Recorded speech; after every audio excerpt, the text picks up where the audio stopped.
Ever regret anything you turned down, Gary? I've turned a few things down.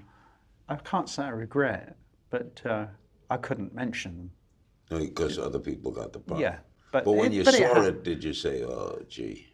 I can tell you one story that they were interested in me many years ago for Edward Scissorhands, Really? and I read the script and I went, it's ridiculous. There's a castle at the end of this road, and then an Avon lady comes around selling makeup, and this kid's got scissors hands. This is nuts. I don't get this at all. And ended up not doing it, or not even. I don't think I even went in for a meeting. I just said it's not. I don't get it. Then of course I crossed Johnny Depp, and Tim Burton was relatively unknown at that time too. It was so that was another unknown sort of commodity. And I go and see the movie, and the camera pans over these multicolored houses in this very sort of suburban neighborhood, and then you see the sort of Dracula castle on the hill. Literally 2 minutes in, I went, yeah, I get it.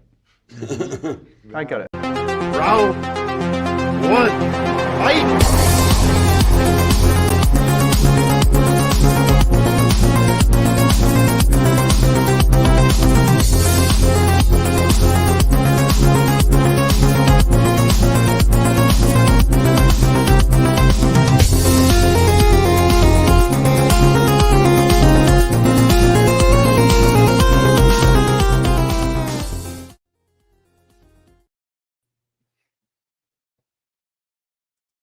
Hello, everyone, and welcome once again to the Movie Hero Network. This is Tournament Fights, and Tournament Fights versus tonight, Johnny Depp versus Gary Oldman. That clip I showed you was about the closest thing I have to a crossover.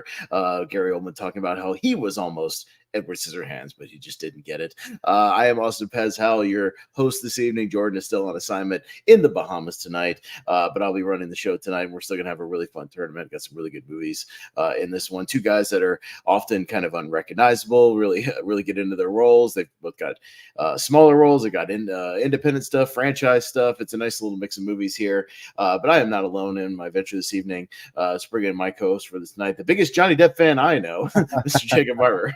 And I can't promise he won't just vote for Johnny Depp every single time tonight, but we'll see. We'll see. Yeah, I have seen the list. I had quite a few Gary Oldman blind spots, but picked up a few of them, and I've liked what I've seen. So yeah, it should be interesting. You know, given the matchups, it's hard to tell what's going to win tonight. Yeah, no, they both got some real strong stuff in their filmography. Like I said, even have some strong franchise stuff, obviously. So, yeah, we'll see what happens. I can promise you on the brackets, we got some really interesting matchups. So we'll get to them here pretty soon. Also got Ross Bristow. What's going on, Ross? How's it going? I love both these actors, and then like I don't care who wins, just as long as it's a really great movie, you know. Because like in like Gary Oldman, I want to win, and in Johnny Depp, I want to win. So yeah. Oh yeah, no, I'm definitely rooting for a couple of different ones that on both sides that I would be okay with winning here. Also got Mr. Diaz. Chris, how's it going?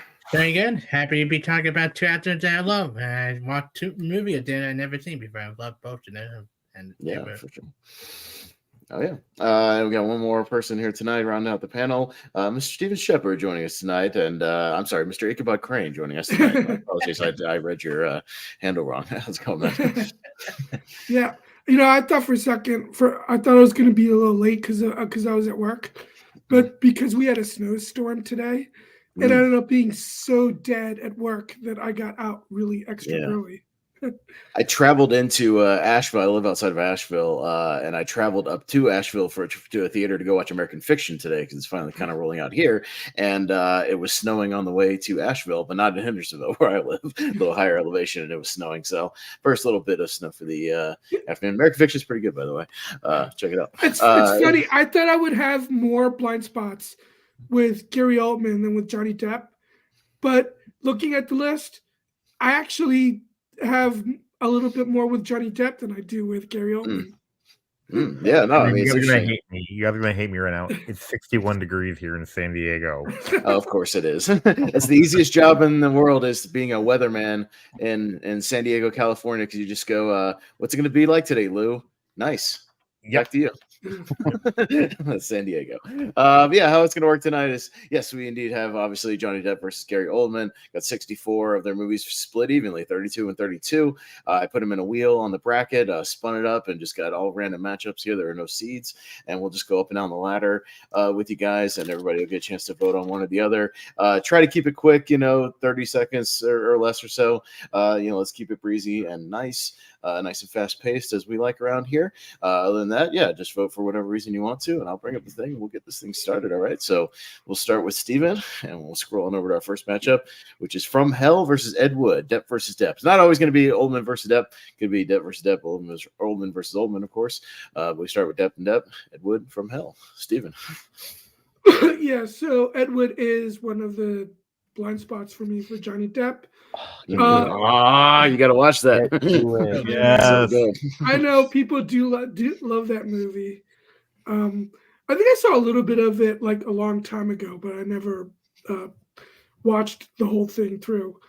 From Hell was decent, not great, but since I've seen it, I'll go with From Hell. All right. Chris, what you got? Yeah, I didn't go with Edward. I have not seen From Hell. I was going through the list of stuff I haven't seen. I picked the one I know a lot of people recommended. So I skip over From Hell, but I did go to Johnny Depp other stuff eventually. But Edward is fantastic and it's phenomenal performance for Johnny Depp. So Edward get my vote. All right, cool. Ross. This is one of the movies I wanted to win. Ed Wood is Johnny Depp's greatest acting performance, and then I'm always switching between that and Big Fish as my favorite Tim Burton movie. So I'm going to go with Ed Wood, Johnny Depp's greatest role. All right, Jacob.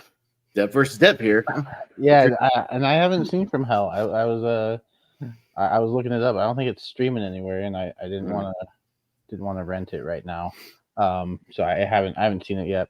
I'll get to it eventually. But Ed Wood is fantastic. It's not my favorite Tim Burton Johnny Depp collaboration, but it might be their best collaboration. It's just a really well-made movie. So yeah, and some fun appearances from other actors as well. You got Bill Murray in there, George Steele. It's always George fun. The Animal Steele, a wrestler playing a wrestler, and it worked perfectly. It's always fun when the wrestler pops up that you don't expect to see. So yeah, Ed Wood it's a lot of fun, and it's just a really, really good movie. So that's gonna get my vote. Yeah, no, I'm also going to go with Ed Wood here. Yeah, pretty overwhelming. This is one of my favorite movies in this tournament. I just came to it for the first time about 2 years ago, and man, this movie has jumped into my 128 so quick. Like I've watched this movie like probably 6 or 7 times since I initially watched it. I love it. I think it's one of Depp's great performances. He's perfect as Ed Wood, and it's a great tribute. It makes for a good double feature with the Disaster Artist, like two bad directors like making movies and good performances. So yeah, I'll also go Ed Wood here. All right, we'll move on in our first match, going down to the Darkest Hour, which got Oldman his Oscar, and Chocolat with Johnny Depp. So it's two sort of Oscar-ish movies. So we'll start with Chris. I think Bits and Pieces of Chocolat. I think I watched it way back when I was young, but my parents had it on. But I love Darkest Hour. I think it probably Gary Oldman, for me, one of his top 5 best performance. And that iconic line itself is one of the best moments, any line for his movie, about the target with the head and mouth. So Darkest Hour is that my vote. All right, Russ. Oh, Darkest Hour. Plus it'd be a great double feature with the movie Dunkirk, because the Darkest Hour is about them planning for Dunkirk, and then the movie Dunkirk's about the battle. So yeah, Darkest Hour. I don't like chocolate very much. Okay, I love chocolate, but I don't like chocolate. Right. I don't want to see people eating chocolate. I want to eat chocolate myself. Especially a nice Reese's candy bar. That's right. We'll talk about another movie where Johnny Depp is eating and playing with chocolate at some point in this tournament. Oh God, no! You can figure it out. You can figure it out, Jacob. Yeah, this is an interesting matchup because while I think Darkest Hour is one of those movies where there's a great performance inside a decent movie, and Chocolat, I think Chocolat is fine also. I don't think there's anything here to write home about, but I think since we're specifically going Depp versus Oldman, I think the better performance here is Gary Oldman, so I'm going to go with Darkest Hour.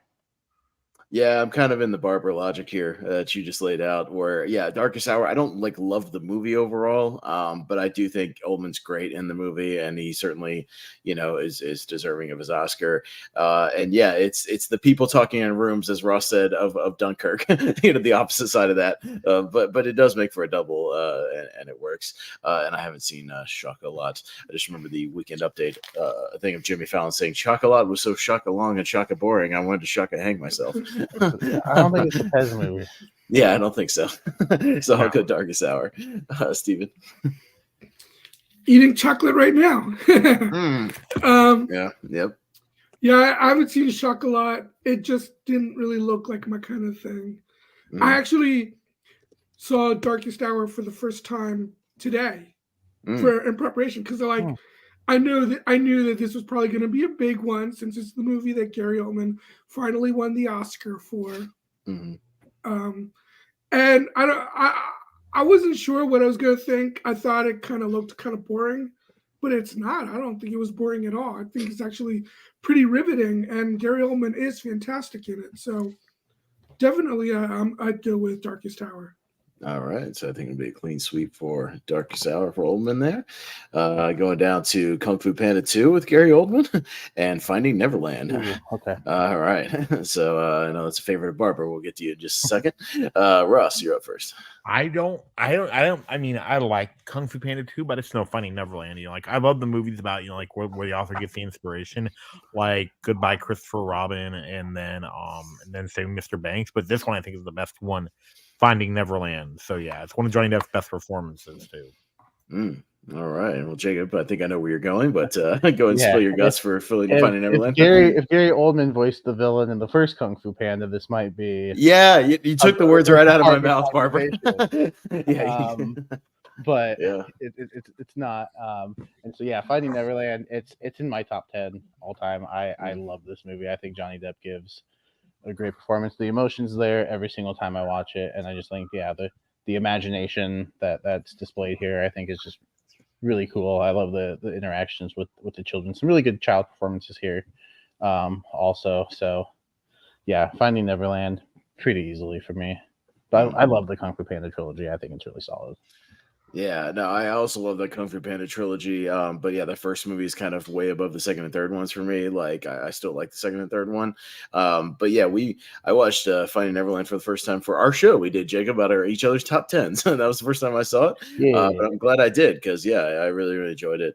Had a good time with it. Love that whole final sequence. Yeah, when they're playing everything out on stage, and you get those little shots of little Freddie Highmore in there, who would go on to work with Johnny Depp again about a year later. Really good sequence. Everything came together. So yeah, I'll give a vote to Finding Neverland. Steven? Yeah, I think the first Kung Fu Panda is actually the only one I've seen of the 3 Kung Fu Panda movies. But Finding Neverland is great. I love it. So I will easily.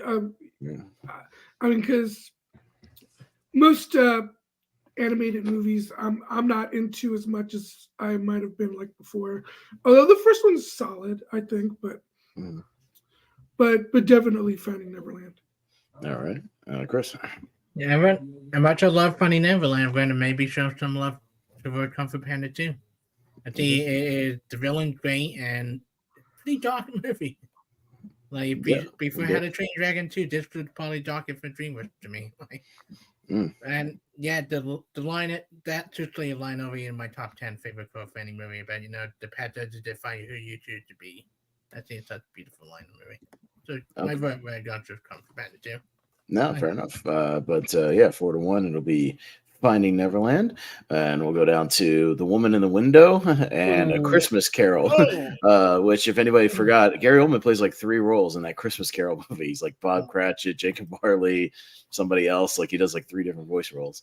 But it's Oldman versus Oldman here. So Jacob, no Depp here, but no, and the first time tonight, I will say I haven't seen either of these movies. Yeah. So I got to go with that. Which one would I watch first? Well, it's not Christmas time, so I'd probably watch The Woman in the Window first. Yeah. Well, yeah. I've seen one of these. I've seen I saw Christmas Carol in theaters in 3D. Yeah, I mean it was decent. I know we've got 1,000 different versions of A Christmas Carol floating around out there. This is not my favorite one. Yeah, that one probably either goes to the George C. Scott or the Muppet one, probably. Yeah, kind of a tie there. But I mean, it wasn't bad. Yeah, I had forgotten about it, so I was looking up each of the filmographies, and I was like, oh my god, he did 3 voices in that movie. Okay, I guess I have to include it. He's all over that movie. Just because I've seen it, I'll go with The Christmas Carol. Yeah, that's what I'll go with. Steven? Robert Zemeckis is one of my favorite filmmakers of all time. And A Christmas Carol is easily my least favorite movie of his. So even though I haven't seen it, it looked kind of, even though the reviews were not good, it looked kind of interesting. So I'll go with, and it has a good cast, so I'll go with The Woman in the Window. Have you seen Pinocchio with Tom Hanks? No, I have not. So that will be your new one once you see it. Once you see it, go do that. You'll change your mind. A line. Yeah. There's like literally a line where they say Pinocchio is so boring. Why don't we come up with a new name, Chris Pine? And I wish I was joking about that line. Oh Jesus! All right, Chris. Yeah, Woman in the Window is fucking awful. But I don't love The Christmas Carol, but my vote would go for that just for the scene of Bob Cratchit walk up the stairs and the look on his eye after Tiny Tim die. I think it's a powerful moment. So that got my vote. Okay. Yeah, Ross. I'm gonna go with Christmas Carol. I do actually like the movie, and then the flying in 3D was amazing. I remember the theater, yeah. So yeah, and the Woman in the Window has like a 25% on Rotten Tomatoes. So. It's bad, really bad. Yeah. Okay, I know. At least Jacob saying to himself, "Hey, at least Finding Neverland probably has a chance next round." All right. Yeah. All right. So, go down to Black Mass for Depp and The Lone Ranger. Anybody voting for? I almost want to say that, but I don't know. We'll go very, very quickly. I'm easily going Black Mass here. I think that's one of Depp's best performances. Also, great mob movie. Still kind of an underseen movie. Yeah, with an awesome cast. And yeah, The Lone Ranger is kind of really bad and did not age very well when it comes to what Depp's doing in that movie. So I'll go with Black Mass. Steven, I just think this one's the least worth talking about for Lone Ranger. Black Mass is not probably. I mean, it is the better movie, but I think The Lone Ranger is a lot of fun. Even though I think Johnny Depp is the worst part of that movie, even though I would agree with arguments that it's too long, and it does have some tonal issues. But I think, I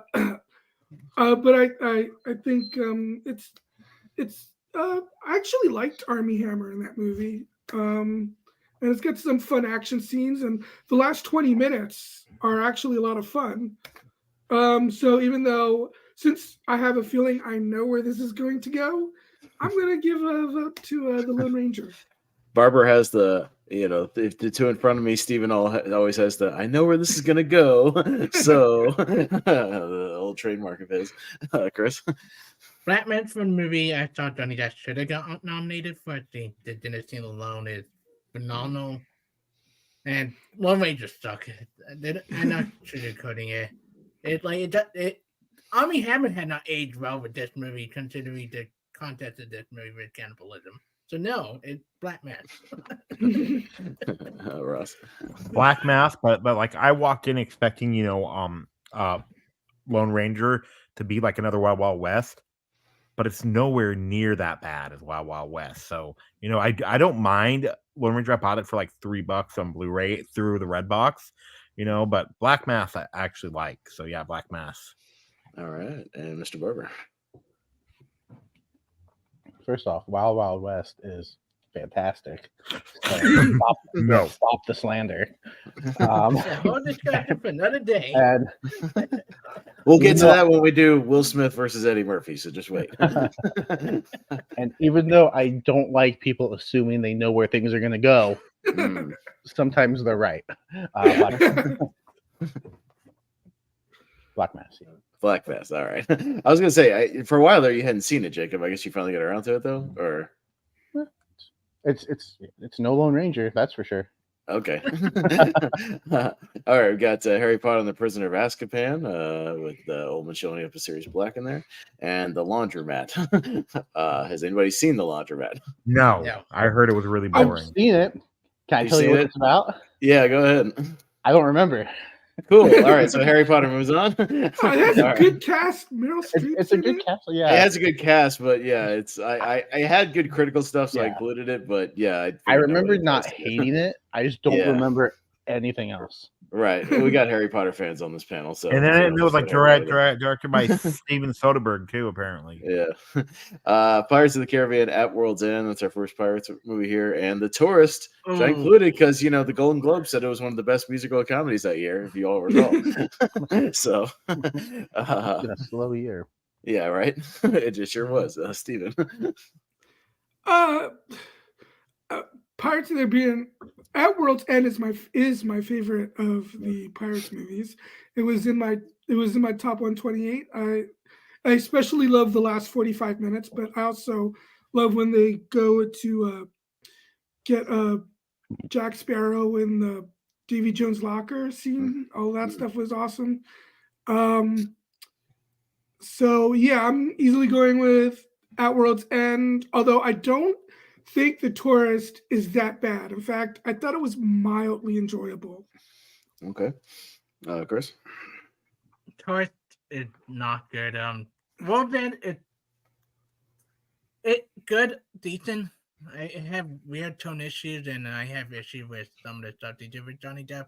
He really goes for bizarre choices in the movie, but it get my vote Pirate of the Caribbean 3. Yeah. Russ? Pirates of the Caribbean, I've seen The Tourist, and Tourist has one of the worst twists of all time. So yeah, it's Pirates of the Caribbean. Okay. Mr. Barber? Yeah, well, I eat my chocolate. Yeah, At World's End, not my favorite of the Pirates movies, but better than The Tourist, which I thought I hadn't seen. And then I was looking it up, and I was like, oh, I have seen this. I just forgot that I've seen this. I don't know why I could forget a Golden Globe nominated movie, but I did. Yeah. It's a shame because you see those two on the poster, and it's like, oh, you should have some pretty decent performances here. But it's obviously a forgettable movie. I have fun with all these Pirates movies, even the ones that are considered not good for other people. I still have fun because I think Johnny Depp is having fun. So yeah, I'll go Pirates. Yeah, I'll make it a clean sweep. Although I do think At World's End is very, very long. Like I remember sitting in the theater just going like, "Oh my god, this movie's going on forever, just forever." And ever, like it was kind of like Transformers: Age of Extinction, but it's a better movie than Transformers. But I was just like, "Oh my god, how long is this movie?" And it's like almost 3 hours, and I felt it for this one. But it still has some good set pieces, and it's still fun overall. I just think the next time I revisit it, it'll have to be in chunks. So yeah, I'll go with That World's End. Move that on. We'll go down to Air Force One, which is that's the new Blu-ray cover they put out, versus Alice in Wonderland, the Tim Burton version. So, Chris, start with you. Yeah, Air Force One, really good movie. I didn't see it, but I remember watching TV a while ago, and I loved it. So Air Force One. Ross? Air Force One, because it's not Alice in Wonderland. I hate Alice in Wonderland. So. It went out of my mouth. It should have been rated R. Jacob? I like Alice in Wonderland. I think it's a nice reimagining. I think Johnny Depp again having a lot of fun, and that's kind of what I'm focusing on. You guys, I mean, if you want to focus on the movie as a whole, that's fine. That's your prerogative. But we're doing Depp versus Gary Oldman, and so I think Johnny Depp is good in the movie. When we get to the sequel, we'll talk about that.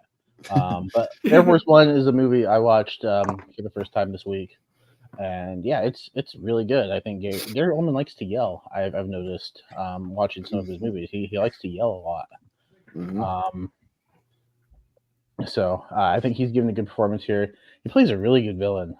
Most of the movies I watched, he was not a good guy in this week. So he plays a very good bad guy, and this is no different. So Yeah, I think based on performances, because like I said, I do like Alice in Wonderland. I've seen it a few times. Air Force One is a new watch, but I do think Gary Oldman's performance is just a little bit better than Depp's for me personally. So I'll go with Air Force One. Yeah. I'm not a fan of that Alice in Wonderland. I didn't even see the sequel, but I saw this one with my ex at the time, and I was just like, I just wanted to be over. I think Depp's like trying. He's having some fun, doing his thing, but no. But I like all the Die Hard on a Blank movies, especially from the '90s. And this is Harrison Ford's Die Hard movie, but it's a lot of fun. And I do think Gary Oldman's having a great time as the villain in this one. So I'll go Air Force One as well. I'm a fan of it. Steven? Like Jacob, I actually also like Alice in Wonderland, but unlike him, I wasn't a big fan of what Johnny Depp was doing in the movie. I thought he was kind of annoying, to be honest. But Air Force One was in my top 128. Yeah. But Air Force One was in my top 128. It's one of my favorite movies. I love it. You can't go wrong with Harrison Ford versus Gary Oldman as a Russian terrorist. Mm-hmm. And it's not going to be the only movie that Harrison Ford and Gary Oldman have done together in this list. Mm. But it's definitely the better of the two. Yeah. No, it's the better of the two movies. Yeah, the other one is not great. We'll get there. But Air Force One quite easily. All right. So Air Force One will move on. And we'll go down to Oppenheimer. Taking on Sweeney Todd. A little alternate poster I found for Sweeney Todd. I know. I think we'll see, Jacob. We'll see if we go based on. No, it's tough that one of these has to. Has to get knocked out. I know. When this came up in the wheel, I felt bad for you. We'll see what happens. But I remember Steven messaged me. He was like, "Is Oppenheimer a typo?" And I go, "No, he plays President. He plays President Truman. You didn't notice it?" A lot of people didn't. No, he was Truman. In the movie. He has a really memorable scene. I knew. I just forgot. Yeah. And he calls him a pussy. So it's a good scene.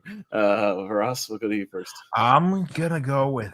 I think I've seen Sweeney Todd more, only because it's older. So I'm gonna go with Sweeney Todd, but I do love Oppenheimer. And in fact, Gary Oldman was really good in Oppenheimer, but I don't think about I don't think about Gary Oldman when I think about Oppenheimer.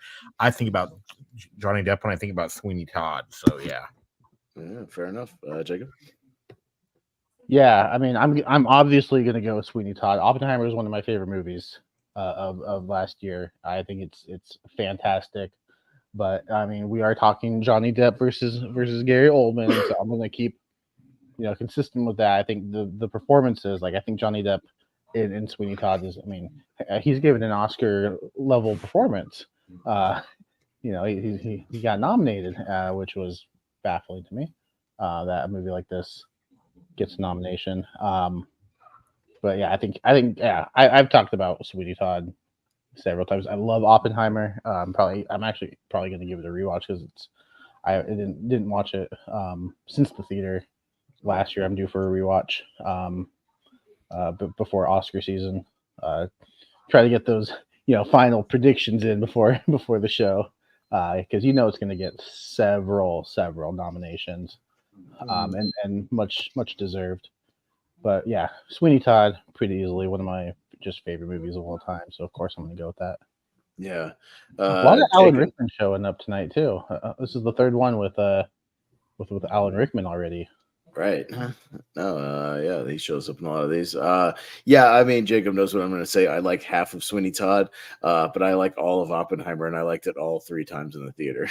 So, I'm much more likely to watch Oppenheimer than Sweeney Todd, although I do think Depp is good in it. But I'll go with Oppenheimer. But if Sweeney Todd goes through, I'll be happy for Jacob before he goes through. So, but it's I can't get mad at Oppenheimer.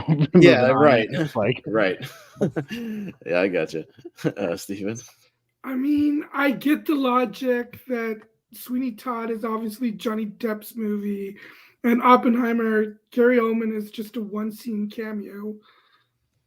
But I'm just not a big fan of Sweeney Todd, to be honest. And Oppenheimer is great. So I just muted him already. So I'm gonna go with Oppenheimer. I do agree that Malcolm. I think it'll win at least one of the tournaments next week. I'm pretty sure. Yeah, we'll see. Yeah, Chris. Jacob, know my feeling about the second half of Sweeney Todd and how they did with Sondheim musical a little bit, especially Little Pete. I agree with the logic. I just had to go with Oppenheimer. What they did with a Little Pete and Sweeney Todd still on me today. I mean, Johnny Depp, fantastic. It did the better Johnny Depp performance and even Sondheim musical. The other one not on the list, but it's the Oppenheimer. All right. Well, I thought Sweeney Todd was going to edge it out here, but all right, Oppenheimer moves on. Apparently, there's just no rules tonight. Yeah, right. I told you can vote for any reason. Leon moves on. Well, I mean, is anybody voting for Alice Through the Looking Glass? No. The Professional was a movie I just got done watching right before we went live. Absolutely loved it. Another 90s Gary Oldman villain performance. He did that a lot in the 90s. He's having a lot of fun. We'll put Leon through. There we go. All right, we'll get down to Public Enemies and Harry Potter and the Order of the Phoenix. So we'll start with Jacob here. Pretty easy one. Public Enemies is another one that I thought was streaming somewhere, but when I looked it up, it didn't show that it was streaming anywhere, so I didn't get to it this week. Order of the Phoenix, it's like a mid-tier Harry Potter movie for me, but like again, I enjoy all the Harry Potter movies. It's kind of like when we did the Royal Rumbles last night. I don't think there's a bad Harry Potter movie. Much like we said, there wasn't a bad 2000s Royal Rumble. Which, by the way, I'm rewatching 2007 because I only watched the Rumbles, and now I have to watch Umaga and John Cena because that match is also fantastic. I recommend a rewatch of it if you are a wrestling fan. Yes. But I'm gonna go Harry Potter. Yeah. I consulted Malcolm about the Gary Oldman Harry Potter stuff, and he told me it's basically just Order of the Phoenix and Prisoner of Azkaban, even though he's got credits for two others just for like quick flashback cameo type stuff. So I only have those two in there, just FYI. But yeah, because he only has a significant role in those. Again, I'm not a huge Harry Potter guy. I appreciate what Oldman's doing in those movies. I think Public Enemy is actually really underrated. I like it. I think it's one of Michael Mann's more underrated movies. It's got really good sound design in the shootouts and just some really good performances all around. Depp and Jason Clarke and even Channing Tatum shows up for a little bit in that movie. Like there's some good stuff in there. I like Public Enemy, so I'm gonna give it a vote. Steven? This one's actually tough. I would say Public Enemies is for me like mid-tier Michael Mann, but it's still a really solid movie. And Order of the Phoenix, one of the Harry Potter movies I probably enjoyed the most. I'm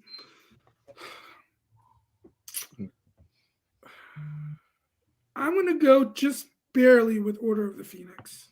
All right, Chris. Yeah, as a book fan, I'm not the biggest fan of Order of the Phoenix.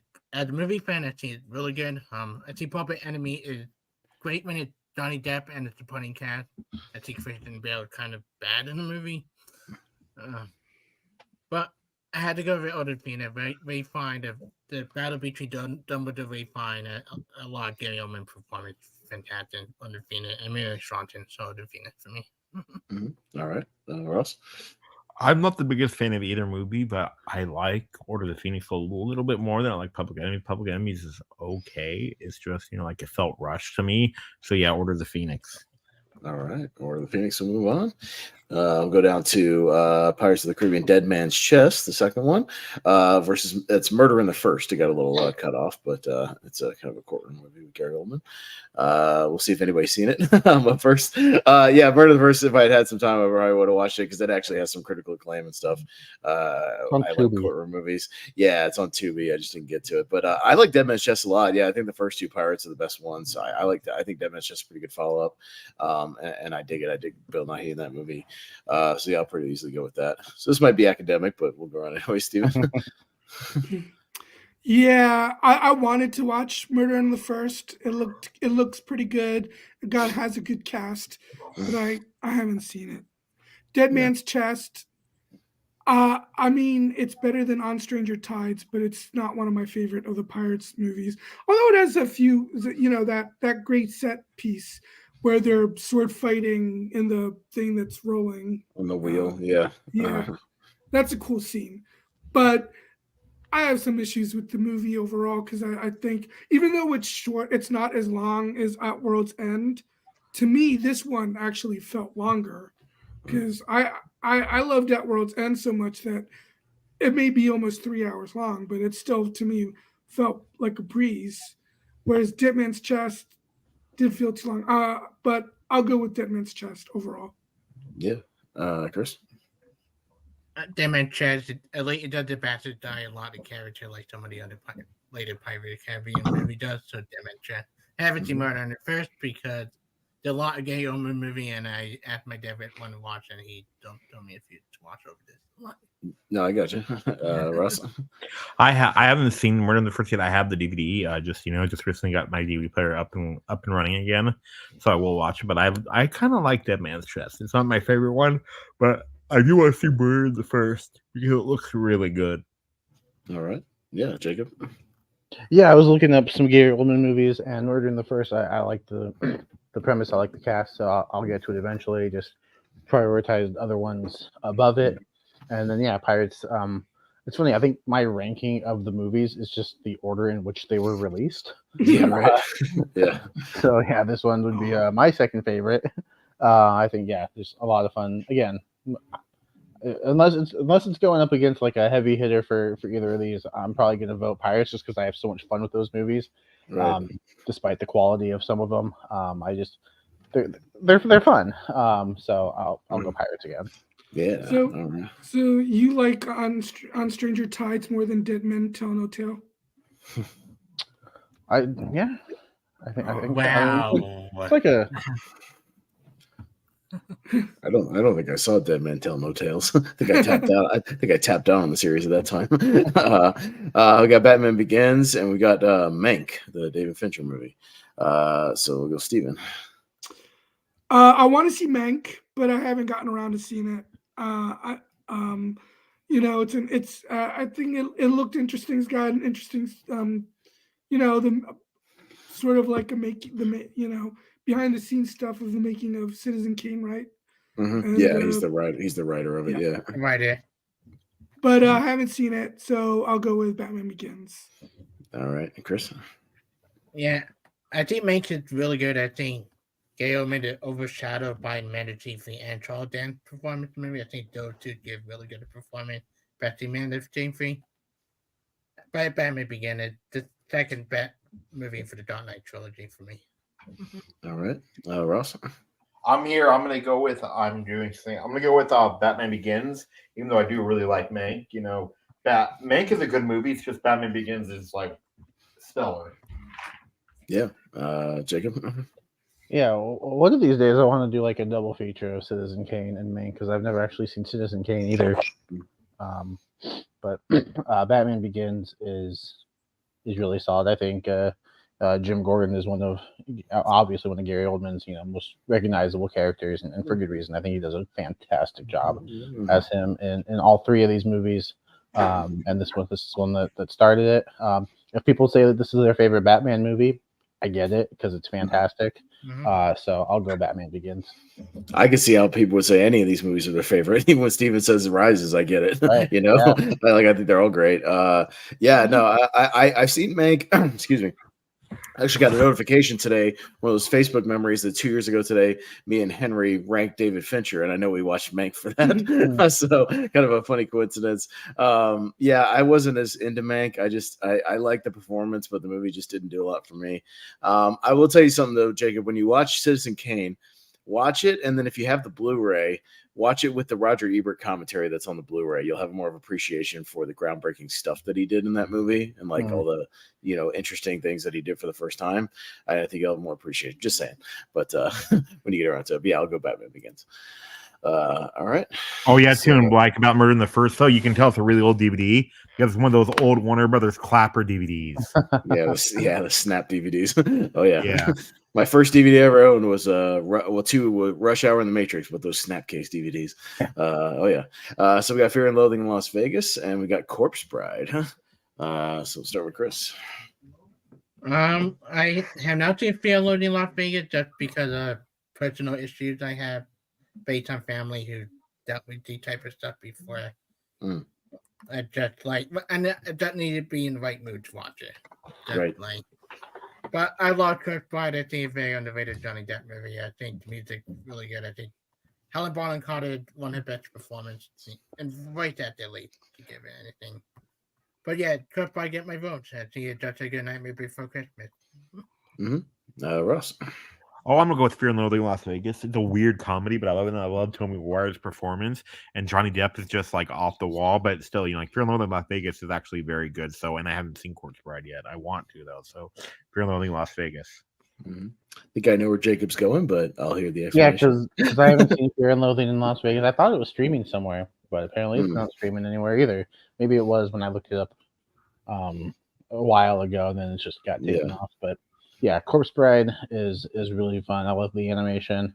Love the voice work, the songs. Yeah, it's just a fun time, and it's a nice 80 minutes. So it tells its story and it tells it well. So I'll go with Corpse Bride.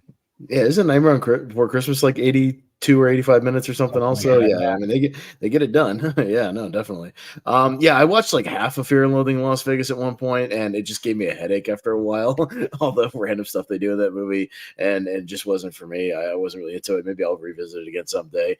I've only seen Corpse Bride once, but yeah, I'm due for a revisit. But I did like it. Kind of like how I didn't used to love Nightmare Before Christmas, but it's grown on me over time, and I've grown to appreciate just the stop motion stuff and everything. I'll get back to Corpse Bride, but I liked it when I first saw it, so I'll go Corpse Bride. Stop motion is slowly becoming my favorite animation style. Yeah, it's really good. Steven? So I have not seen Fear and Loathing in Las Vegas, but I don't hate it. I don't even strongly dislike it, but I wasn't really that into Corpse Bride. And since Fear and Loathing in Las Vegas is based on a novel by the same guy who also wrote another Johnny Depp movie that I guess didn't make it on. I don't know if enough people have seen The Rum Diary. Yeah, Hunter S. Thompson. Not that good. And I like The Rum Diary, so I'll go with Fear and Loathing in Las Vegas. Yeah, I think this is the more famous one that he did the Hunter S. Thompson thing. I just didn't make the cut. Again, I tried to be even with the output of 32 and 32. So it was about 4 Johnny Depp movies I had to make a hard cut on, and The Rum Diary was one of them. So it is what it is. But Corpse Bride moves on 3-2 on this one. We'll go down to The Fifth Element. And we got there's On Stranger Tides, Steven. There it is. I had to squint there. It's kind of buried in there. But On Stranger Tides and The Fifth Element. Ross? Oh, I'm gonna go with the Fifth Element. It's a fun and then this is one of the director's only few really good movies. So I'm gonna go with The Fifth Element. Oh yeah, Jacob. No, this is a tough one because, like I said, it depends on what the Pirates goes up against. Fifth Element is also a lot of fun. So I think just because we've already got 2 Pirates movies that moved on, we still got 2 more coming up. I'll show some love to The Fifth Element. Yeah, I Fifth Element's one I'm gonna revisit very soon because the 4K is out now. I'm gonna pick it up. I like a lot of the Fifth Element. I hate the Chris Tucker stuff, and I know some people love it. I think I think he comes in and completely annoys the shit out of me for 15 minutes in that movie, and I'm not as into it. But yeah, I think Oldman's having fun. Bruce Willis is good. I like the place it's set in. I like all the setting and everything. That's just the only part I'm not as into. But I still go back to it every now and then. So yeah, I'll go with The Fifth Element. Steven? I mostly enjoyed The Fifth Element, but I don't love it as much as most people for 2 reasons. One of them is Chris Tucker, who's fingernails and scratching a blackboard, irritating whenever he appears on screen. And that's a shame because the whole takeover of the space cruise ship that they're on is otherwise, besides him, a great scene.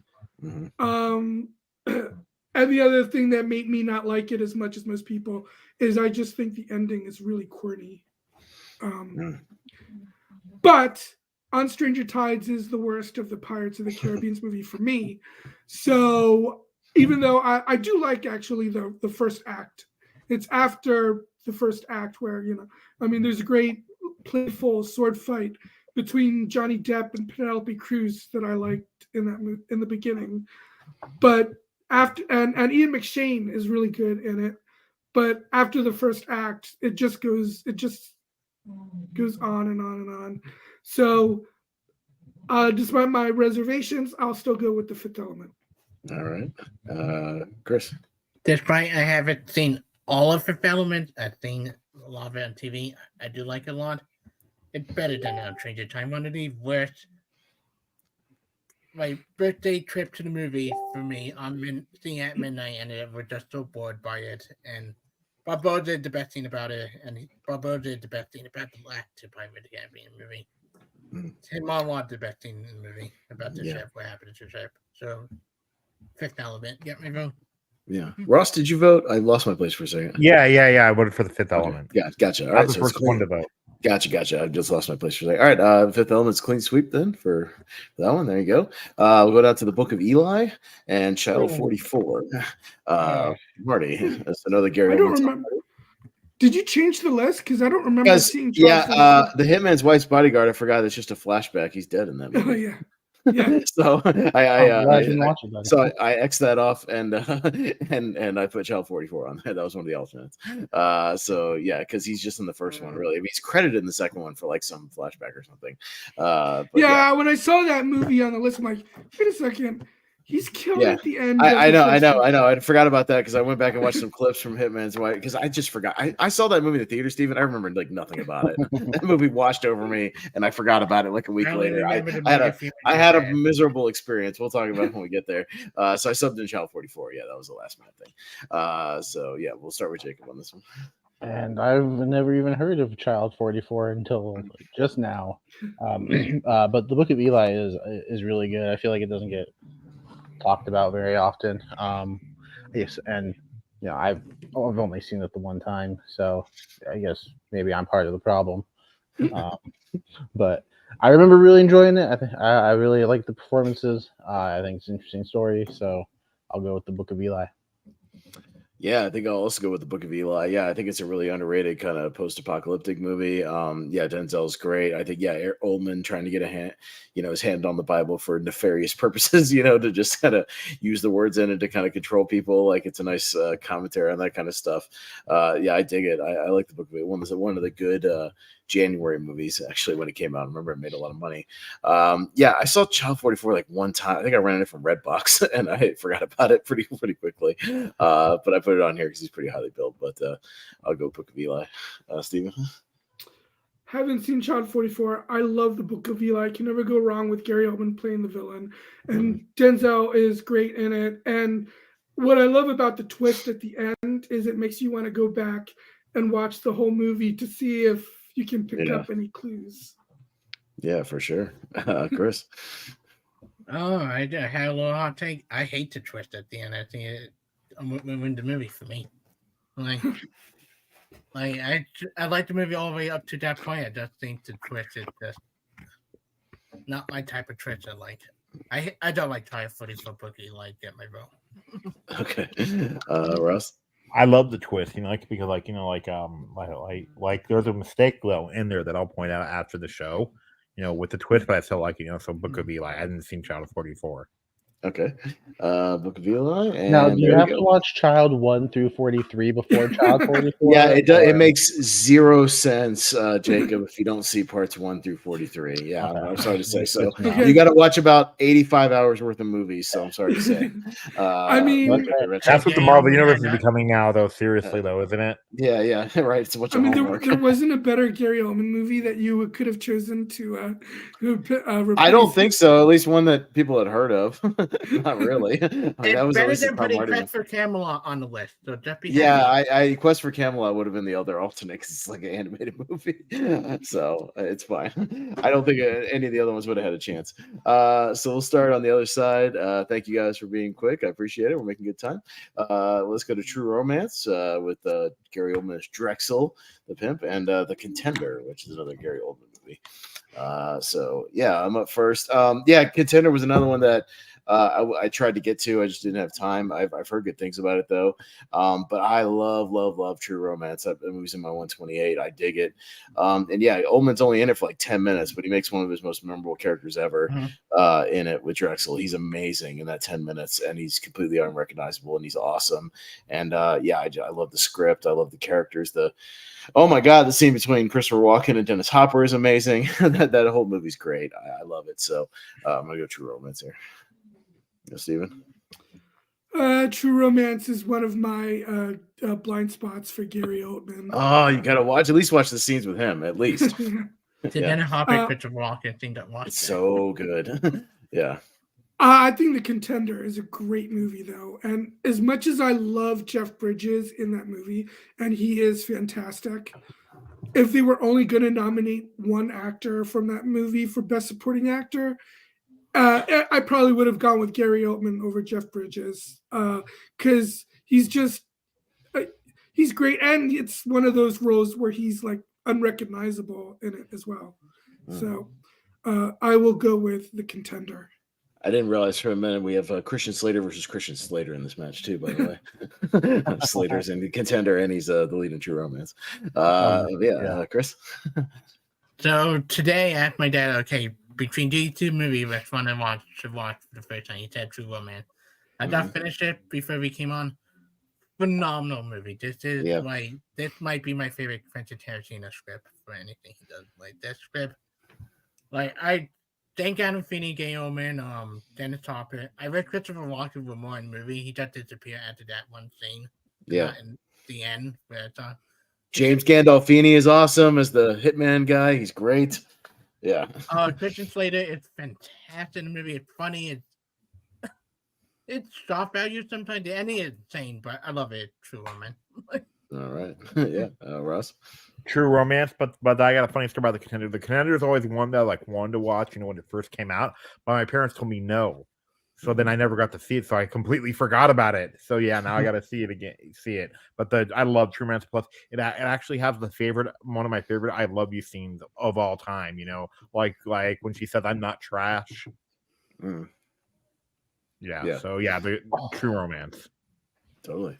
Jacob? I forgot when Umaga was going to splash John Cena on the announcer's table that he hits his face right on the monitor. He smashes his face right in the monitor. Yeah, I watched that. So I was watching the 08 Rumble, and I was about to scroll to it, and I scrolled to the middle of John Cena. I was like, "Oh yeah, that's a good match. I'm gonna watch that first." And then I watched that first before this Rumble. Yeah. But anyways, how about this matchup, Jacob?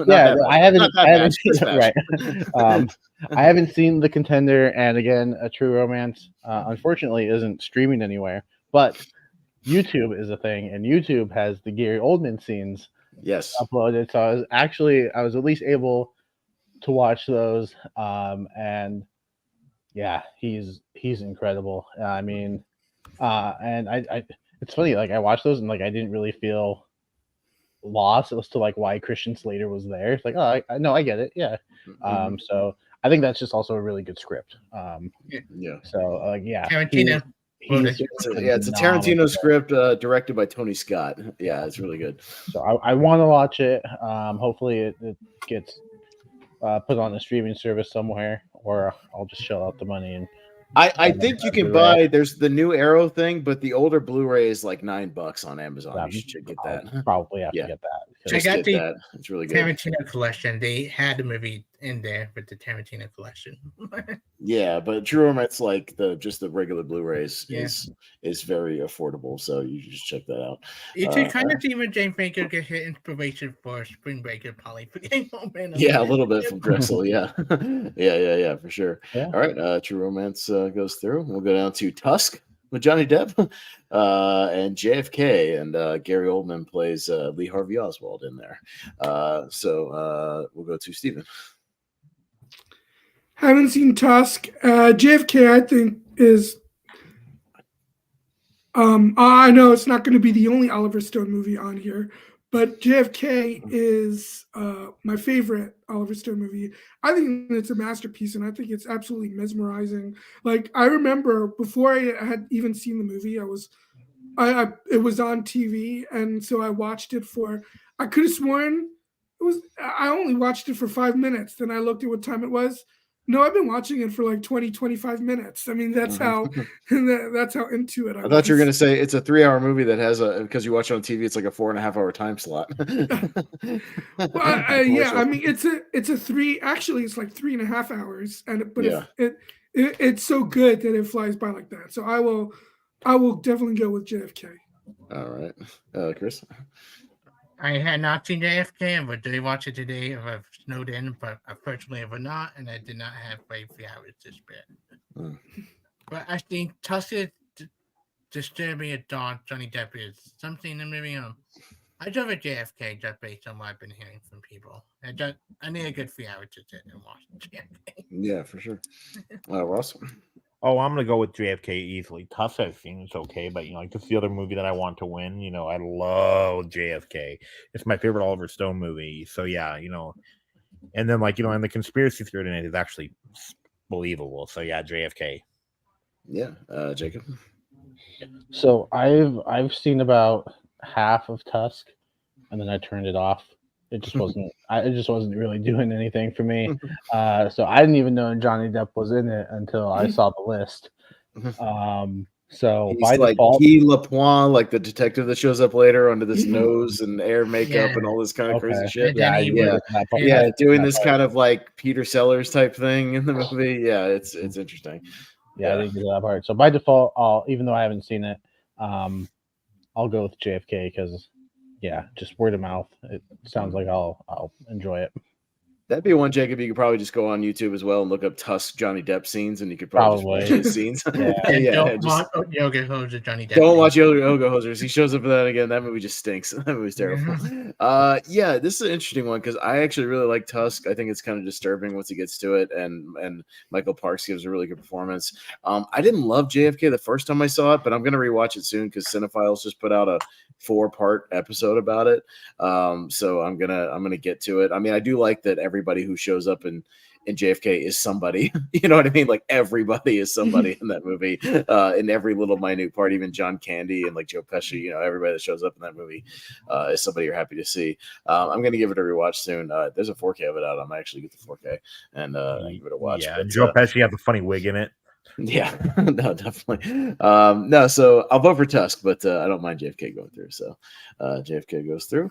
We'll go down to Blow for Johnny Depp and Bram Stoker's Dracula for Gary Oldman. So we'll go to Ross first.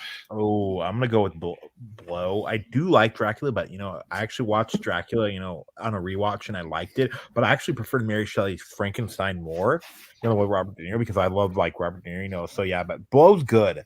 Blow is very good, so I'm gonna go with Blow, but Dracula, almost gets my vote. All right, Jacob. I watched Dracula the other night because somebody very nicely uploaded it on YouTube, so it's there in full. And I still don't know what to make of this movie, so I'll go with Blow. All right. Yeah, Blow was one of the two I was going to watch for Depp. I chose to watch Sleepy Hollow out of the two, so just spoiler for which one I actually watched. Really good choice. Yeah, so I haven't seen Blow yet. I love Bram Stoker's Dracula. I just watched it for the first time like 2 years ago, bought the 4K, and I really love the atmosphere of this movie and all the setup and everything, and I just think it's a great sort of just atmospheric horror watch, and I think Ullman's doing something pretty fantastic in that movie, and I don't know, I really, really liked it. The cast is great. I just dug it, so I'll go with Dracula. Steven? Yeah, I've seen both of these, but it's been a long time for both of these. I've got a little bit more memory of Blow than I do for Bram Stoker's Dracula, just because I think it must have been like around the time that Ray Liotta died, and or maybe we were doing like top 12 Ray Liotta movies at Rank 'em. Yeah, rank them. And so I watched a lot of clips from Blow to make jog my memory. And so I think Blow is excellent. So I'm going to go with Blow. Okay. Chris? I watched Blow and Criminal Justice Clap back in college. I like Blow, but Dracula. Every time I get mad at a Dracula movie lately, it's because Bristow did Dracula, how good this was. Like, so, and Gary Oldman, fantastic Dracula. So Dracula get my vote. Okay, that's close on this one, but Blow takes this one 3-2. We'll go to there's Curse of the Black Pearl, the original, and Paranoia, the other Gary Oldman Harrison Ford movie. Nobody gave vote for Paranoia. I'm almost curious to see if Steven likes it. Do you like it? It's not as good as the first Pirates of the Caribbean, but I enjoyed it, and I especially like the scenes between Harrison Ford and Gary Oldman. Do you like it as much as Firewall? I think I liked Firewall more. Okay, but is anybody else not voting for Curse of the Black Pearl, which is great? No. Okay, great. I was gonna watch Paranoia because I actually own it. I just didn't Oh, okay. Get ready though for a weird bald Harrison Ford who's wearing like a weird bald cap in it. Yeah, it's very strange. Let me get this straight. Let me set the record straight. The only reason I would have voted for Paranoia is just so that it's not shut out.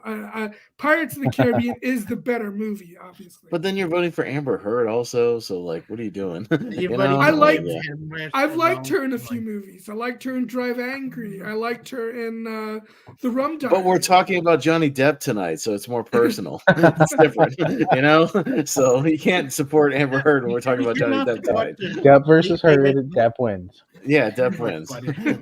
And that was also when we were trying to make Liam Hemsworth the leading man, and it just didn't work out. And honestly, yeah. And honestly, I never paid any attention to the Amber Heard Johnny Depp trial. Okay, well, if you had, you would not be a fan. I'll just say that. All right, so we got The Dark Knight Rises, and we got State of Grace with Sean Penn. And I know Henry's a big fan of that movie. He talks about it all the time. But Jacob? Haven't seen State of Grace. Dark Knight Rises, I think, is a nice end to the trilogy here. Another really solid performance from Gary Oldman. Again, if you say any of these three are your favorite Batman movie, I get it. I think they're all great. So I'll go with The Dark Knight Rises.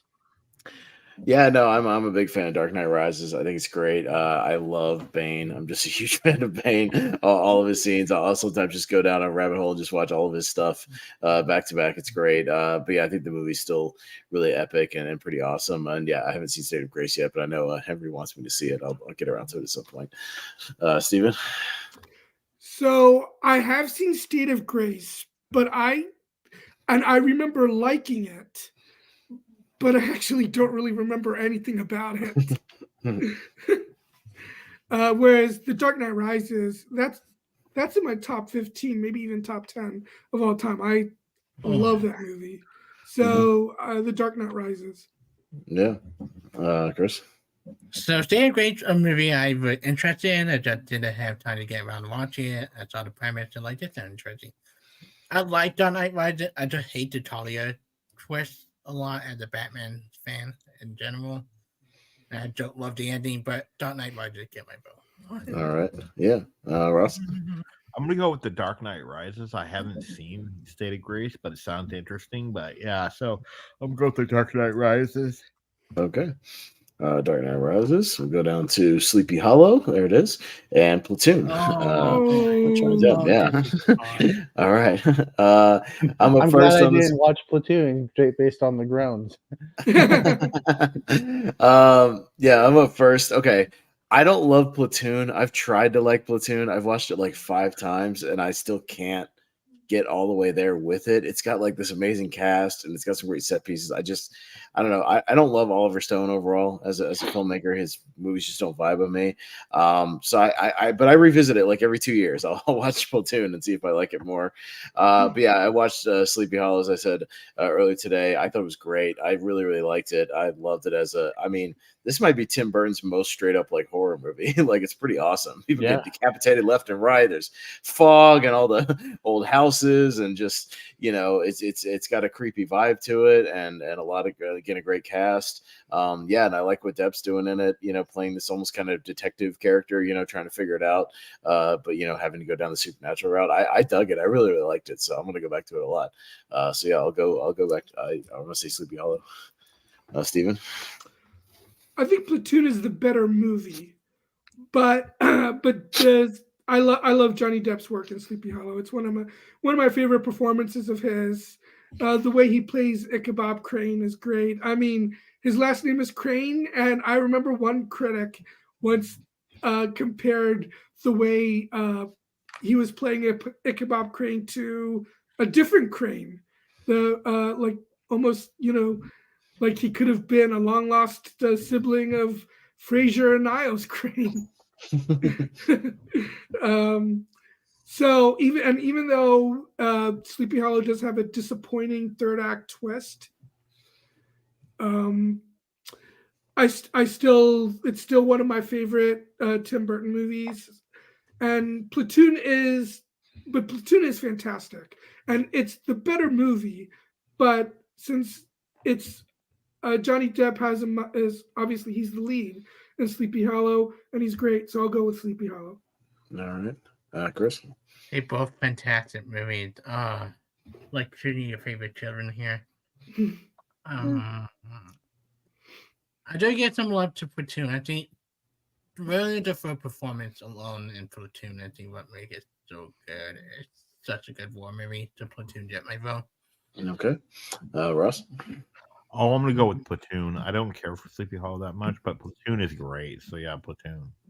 Okay, and Jacob.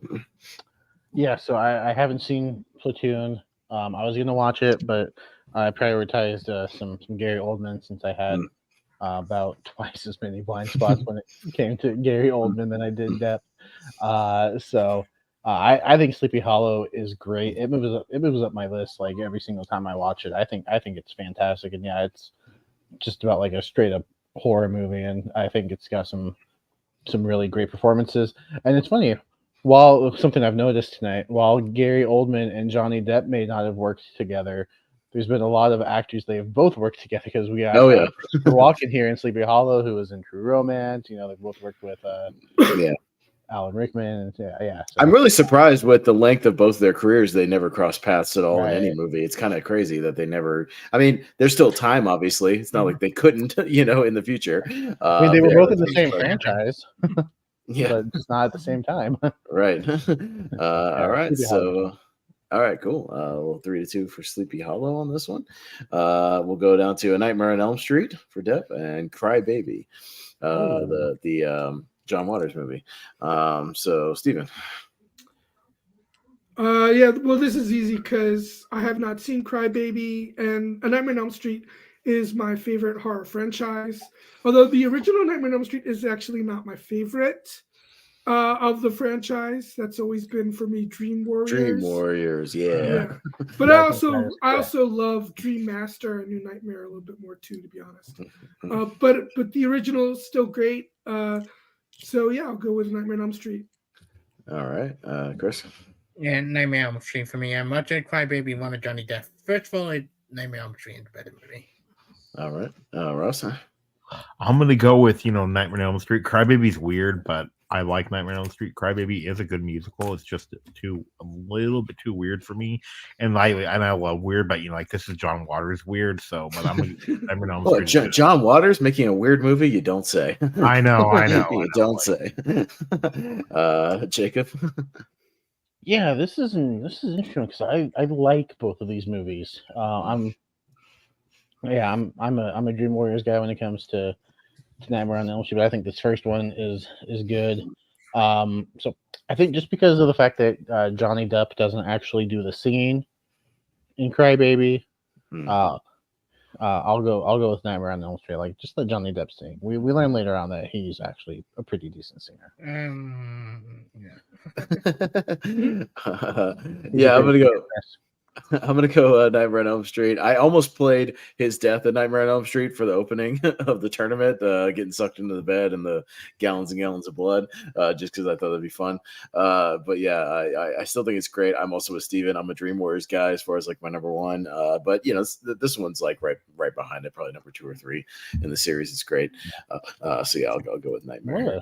What a good debut too. Well, I told you, everybody starts with horror, man. Horror, sci-fi, everybody starts with. So Jet Depp is no different.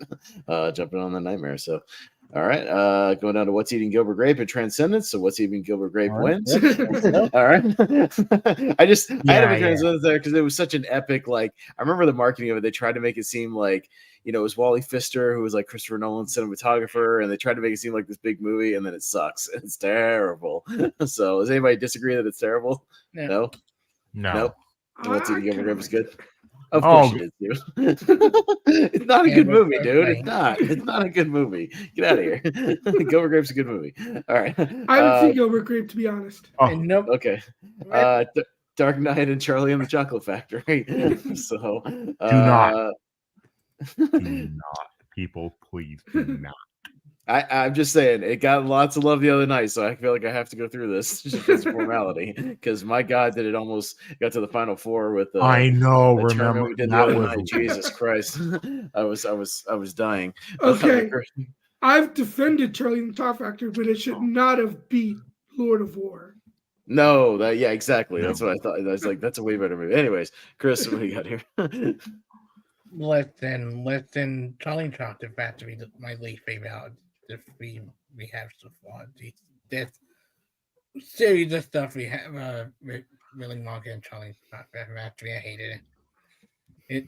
Christopher Lee, the only good thing about this movie, but Dark Knight is a masterpiece. Heath Ledger is amazing. Heath Ledger beat anything Charlie and Chocolate Factory any day.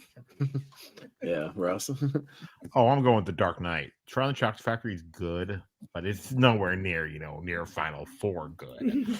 So yeah, no, yeah. So the Dark Knight's great. So yeah. All right, Jacob. I like Charlie and the Chocolate Factory. I think it's a good movie. Now, as somebody who is a huge fan of Willy Wonka, because it's in my top 5, it doesn't come anywhere close to that. No, but I do think it follows the book a little more closely, and I can appreciate that. But yeah, it's no Dark Knight. But just because I don't want to see Johnny Depp get swept, I'll give a vote to Charlie and the Chocolate Factory. All right. Fair enough. Yeah, the only thing I really like about that Charlie and Chocolate Factory movie, I think Freddie Highmore's giving a really honest, good performance. Like, I think he's trying, and he's adorable, and he's sweet. So he's good. But yeah, everything else is like, the Oompa Loompa decision was. It's weird, yeah, and the songs are annoying, and that whole middle section of the movie it doesn't work for me. So yeah, I'd easily go Dark Knight here. It's a masterpiece. Yeah, Steven? My opinion of Charlie and the Chocolate Factory is kind of similar to Alice in Wonderland in that I like the movie. I don't like Johnny Depp in it. But I think that's why it was kind of wise to make the movie more about Charlie than about Willy Wonka, because I do think Freddie Highmore is really good in it. But obviously, it's got to be the Dark Knight. I mean, it's Dark Knight. Yeah. Yeah. Hey, Jacob, what do you think about Wonka, though? Jacob, what do you think about Wonka? I loved it. And that's good. That we don't need to ask anyone else. Don't need to ask anybody else. I won't go on my rants. Go watch our top 12 worst of the year, and you'll hear my thoughts about Wonka. All right, that we did last week. Got Sid and Nancy for Gary Oldman against Donnie Brasco with Depp and Pacino. Ross. Oh, it's Donnie Brasco. I do like Sid and Nancy, but Donnie Brasco's really good, And I watched for the first time like 2 years ago, because I read the book, and then I actually have the book, but still, Donnie Brasco's really good, and they came up with the thing about forget about it. Yeah, so Donnie Brasco's great. JPO just wanted to make sure Charlie Chocolate didn't get out of the round again, just like last time. No, I feel you. No. I already said my thoughts about walking on another show. I'm not going to bother everybody. We're making good time tonight. Jordan, you know his thoughts. You know my thoughts. You were were on that show. You know. I won't bother everybody with that. Look, if you like it, that's great. Go see my thoughts on that show. Jacob. Next week. Yeah. Jeez, Jordan. Hey, reading is not for nerds. But I haven't seen Sid and Nancy. I'm interested in it. But Donnie Brasco is a movie I watched for the first time a few months back, and Depp is giving a fantastic performance. It's not a hoo-ha Al Pacino performance. I think the two of them are really good together.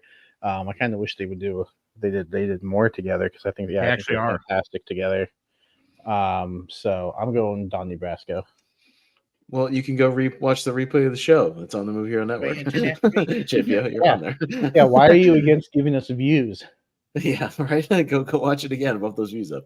You can watch it over and over again. It's number 2. You just go to about like the hour 40. What I don't remember how long the episode. Whatever was. It was near the end because it was pretty high on my list. Wait until next week with the best of 2020. JPO says, "Barber, you got a great ass." All right.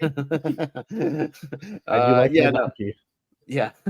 I haven't seen Sid and Nancy. I want to, though, because he's playing Sid Vicious, so I think that's interesting. Yeah, I know this is kind of a breakout for Oldman, so I want to get to it at some point. But yeah, I came to Donnie Brasco it was like last year, the year before, and I remember texting Barber just being like, "Have you seen Brasco for Depp? He's great," and being like, "You gotta watch it. It's on Netflix." And yeah, it's really, really good. Great supporting cast as well. A really grounded performance for both those guys. You know, doing this undercover thing. I think it's excellent. So, I'm gonna go with Donnie Brasco as well. Steven? Yeah, I haven't seen Sid and Nancy. I know it's supposed to be one of Gary Oldman's great early roles. Mm-hmm. So I'll have to see it eventually. Donnie Brasco is probably Johnny, if not his best performance, definitely up there as one of his best, and one of his best movies too. So it's a great mafia gangster movie. So go with Donnie Brasco. Yeah, technically, I know they're both in Jack and Jill, but we don't talk about that. No, and then they're also. I did not put Jack and Jill on this list. That's not what we meant. Unfortunately, I do remember Pacino in that, but fortunately for Depp, I don't remember him. Depp, he's just at a basketball game or something for like a second. Yeah, it's a very brief cameo. But Johnny Depp's actually directing a movie with Al Pacino. You know, the still just came out today from it. Oh, okay. So we will get more of them. All right. Good. Pacino's performance not necessarily. He commits, but the stuff is so bad that it's embarrassing to see him in that. I think Depp's around the same age now as Pacino was in Donnie Brasco. It's kind of weird. So yeah, Chris. I watched Donnie Brasco for this because my dad loved it. Everybody, I loved it. It as good as a lot of Pacino other like gangster movie, but a really great performance for both of them and a really interesting true story. I haven't seen Sid and Nancy. I wanted to get to it, but my week's been limited with work and everything, so I had to pick it too much. Yeah. So Donnie Brasco. You picked some good ones with True Romance and Donnie Brasco, so those might be some favorites. Yeah, there you go. All right, we'll go now to Dawn of the Planet of the Apes and Tinker Tailor Soldier Spy. Jacob. So Tinker Tailor Soldier Spy, I've heard good things about, but I haven't seen it. Dawn of the Planet of the Apes. I think the new trilogy that we got in the 2010s is pretty fantastic. I don't think there's a bad movie in the bunch. And it's one of those trilogies along with The Dark Knight. If you say any of those are your favorite, I get it, because I think all three of them are fantastic. I love apes on horses, so I'll go with Dawn. Yeah, I don't mind apes acting like people and evolving into people. You know, it's fine with me. I don't have any problems with that. I'm like somebody else on this channel that just can't stand that. I don't mind it. You know, I'm looking forward to the new one. Maybe a new trilogy. Yeah, I've heard it's going to kick off. I think rumor has that it's going to try to kick off a trilogy that kind of ends with the events of the original one. So I think that'd be a cool wraparound. Nice. Once they get there, like maybe with the last bit of the astronauts finally coming there or something. So that'd be cool. Yeah, I love Dawn. Dawn's great. Yeah, great middle entry of the series. I saw Tinker Tailor Soldier Spy once. I was very confused for most of it. It's very kind of convoluted. I mean, he's giving a good performance, but it's not exactly up my alley. But I love, I love Dawn. Yeah, I know. Jordan would be like, friggin' monkeys on horses. What are we doing? Shooting guns? Yeah, I don't know. It's good stuff. I like it. So, Steven. Yeah, I thought Tinker Tailor Soldier Spy is overrated. To be honest, I thought it was kind of boring. It is kind of boring. Yeah, and I love Gary Oldman, but it's like this was his first Oscar nominated performance. Mm-hmm. I mean, it's for me, it's just a little too subtle that it just didn't seem like it was anything special for me. But I do like Dawn of the Planet of the Apes a lot, so I'll go with that one. All right, Chris. I love both. I would go with Tinker Tailor Soldier Spy. I think he deserved the nomination. Got that thing when he interrogated the guy for the plane along to the end. Amazing scene, and the whole cast gives great performance. Another Dawn is amazing, but I love Tinker Tailor Soldier Spy. You might need a pie shot to understand the movie, but I think the performance and the story itself was really good. Okay. Yeah, and Ross. I'm gonna go with Dawn of Planet of the Apes. I haven't seen Tinker Tailor Soldier Spy, but I've actually never finished the series of Planet of the Apes. I'm watching War right now, and I kind of like it, but I think I just like Dawn better. So yeah, Dawn of Planet of the Apes. Yeah, Dawn is my favorite of that one, but I still think War is a good movie when you get all the way through it. It's still good. I still need to see War. War is good, man. It's got some good Woody Harrelson in there. I should probably watch it before the new one comes out. Yeah, no, it's good because I think it will tie into that because there is a time jump. I know with this new one, it's going to jump out, I think 300 or 400 years in the future or something. It's going to do a pretty significant time jump. But there's a thing that happens to the people basically in that movie which will explain some stuff probably in this new one. So you should get around to it. Yeah. All right. Got Crimes of Grindelwald and I found this alternate poster of Edward Scissorhands that looks like a Nightmare on Elm Street. It looked pretty cool. So I pulled that too. Yeah. Yeah, so I'm up first. I'm not if I'm not much of a Harry Potter guy, I was not a Fantastic Beasts guy. I went and saw them with my ex just because she was a fan. And I think those movies are a down step in quality. But yeah, I rewatched Edward Scissorhands like recently, like 3 or 4 months ago, because it's been forever. And I really, really liked it. Yeah, I got super into it. Just thought it was great world building and a really good performance. So yeah, I'm pretty easily going to go Edward Scissorhands on this one. Steven?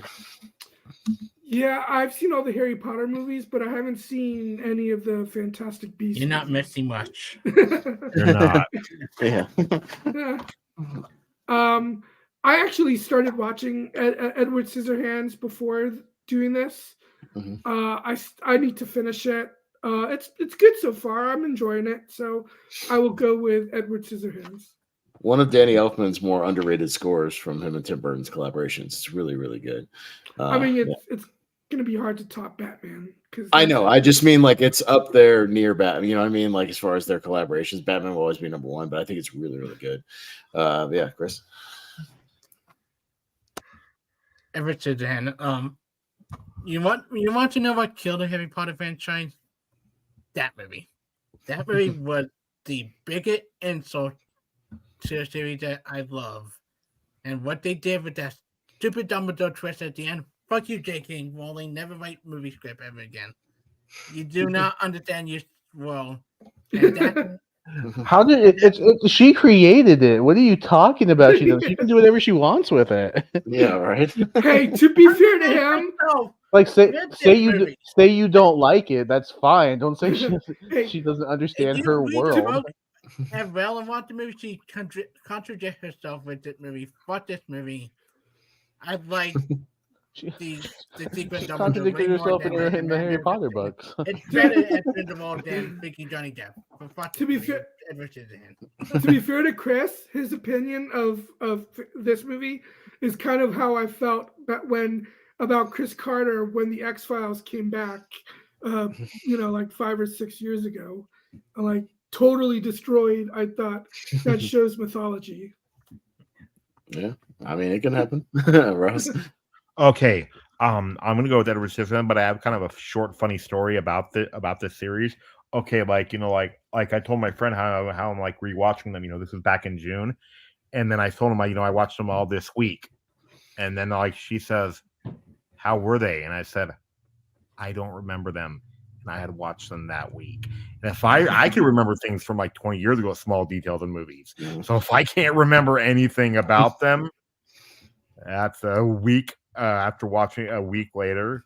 So yeah, I'm gonna go with Edward Scissorhands by far. Okay, and Jacob. Yeah, I'm gonna go with Edward Scissorhands, but I don't hate the crimes of Grindelwald. I like what Johnny Depp is doing, but that's about it.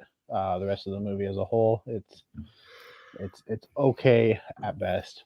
Edward Scissorhands, it's one that's in my top 128. I think it's fantastic. Another great Depp Burton collaboration, and now I'm just curious what Gary Oldman would have been like. Yeah, right. I almost can't imagine because he was definitely older than Depp at the time. So, and I don't know if he could, because it seems like Depp's playing almost like late teens or something. Like I don't know. Yeah, it's I almost couldn't see Oldman, because it's the same year as State of Grace, So, yeah,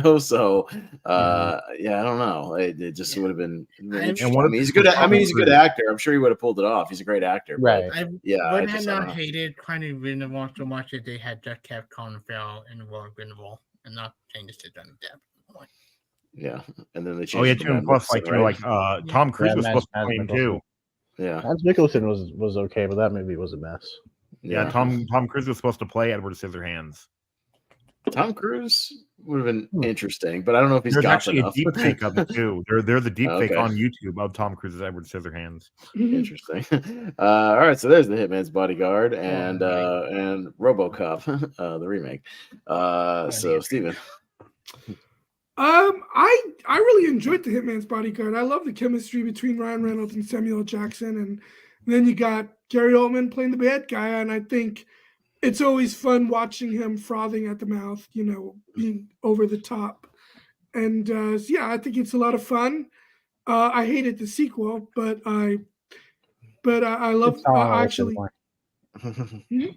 It's not on the list anymore. Not anymore. Yeah, and that's a good thing. Even without the whole, he's just in a flashback or whatever. RoboCop, the first half of RoboCop, I think is actually really good because it's kind of doing its own thing in a way. It's not like a direct copy of the original RoboCop, but then it kind of does go into remake mode in the second half. And it just pales in comparison to that original. So overall, I'm gonna go with I do, and I think actually Samuel Jackson is in both of these. Yeah, no, I was gonna say I didn't plan it like this, but it's a Sam Jackson, Gary Oldman versus Sam Jackson, Gary Oldman matchup. And Samuel Jackson is probably my favorite thing about RoboCop because he's hilarious in it. He's awesome. But I'll go with The Hitman's Bodyguard. Okay, Chris. Yeah, Hitman Bodyguard. RoboCop is the same way I feel about the recent remakes from Mango, where they were trying to do something new, it was fun. Then it was just doing line by line or story by story. It's kind of not good. The Hitman Bodyguard. Okay, Russ. I'm gonna go with The Hitman's Bodyguard, but I do like one scene in the new RoboCop is with the whole like where you see his insides, and he starts screaming. That's the only part that I like. So yeah, Hitman's Bodyguard. Yeah, Jacob. Yeah, I watched RoboCop earlier this week, and I really enjoyed it. I thought it was good. The Hitman's Bodyguard is a lot of fun too. But I think Gary Oldman, for me personally, is giving a better performance in RoboCop. I think when I think of Hitman's Bodyguard, I think of the back and forth between Ryan Reynolds and Samuel L. Jackson. When I think of RoboCop, I think my favorite performance in there is Gary Oldman. So I'm gonna go with RoboCop. Yeah, I would have gone with RoboCop as well. I said I saw Hitman's Bodyguard and forgot everything about it a week later. I put it out of my brain, just did nothing for me.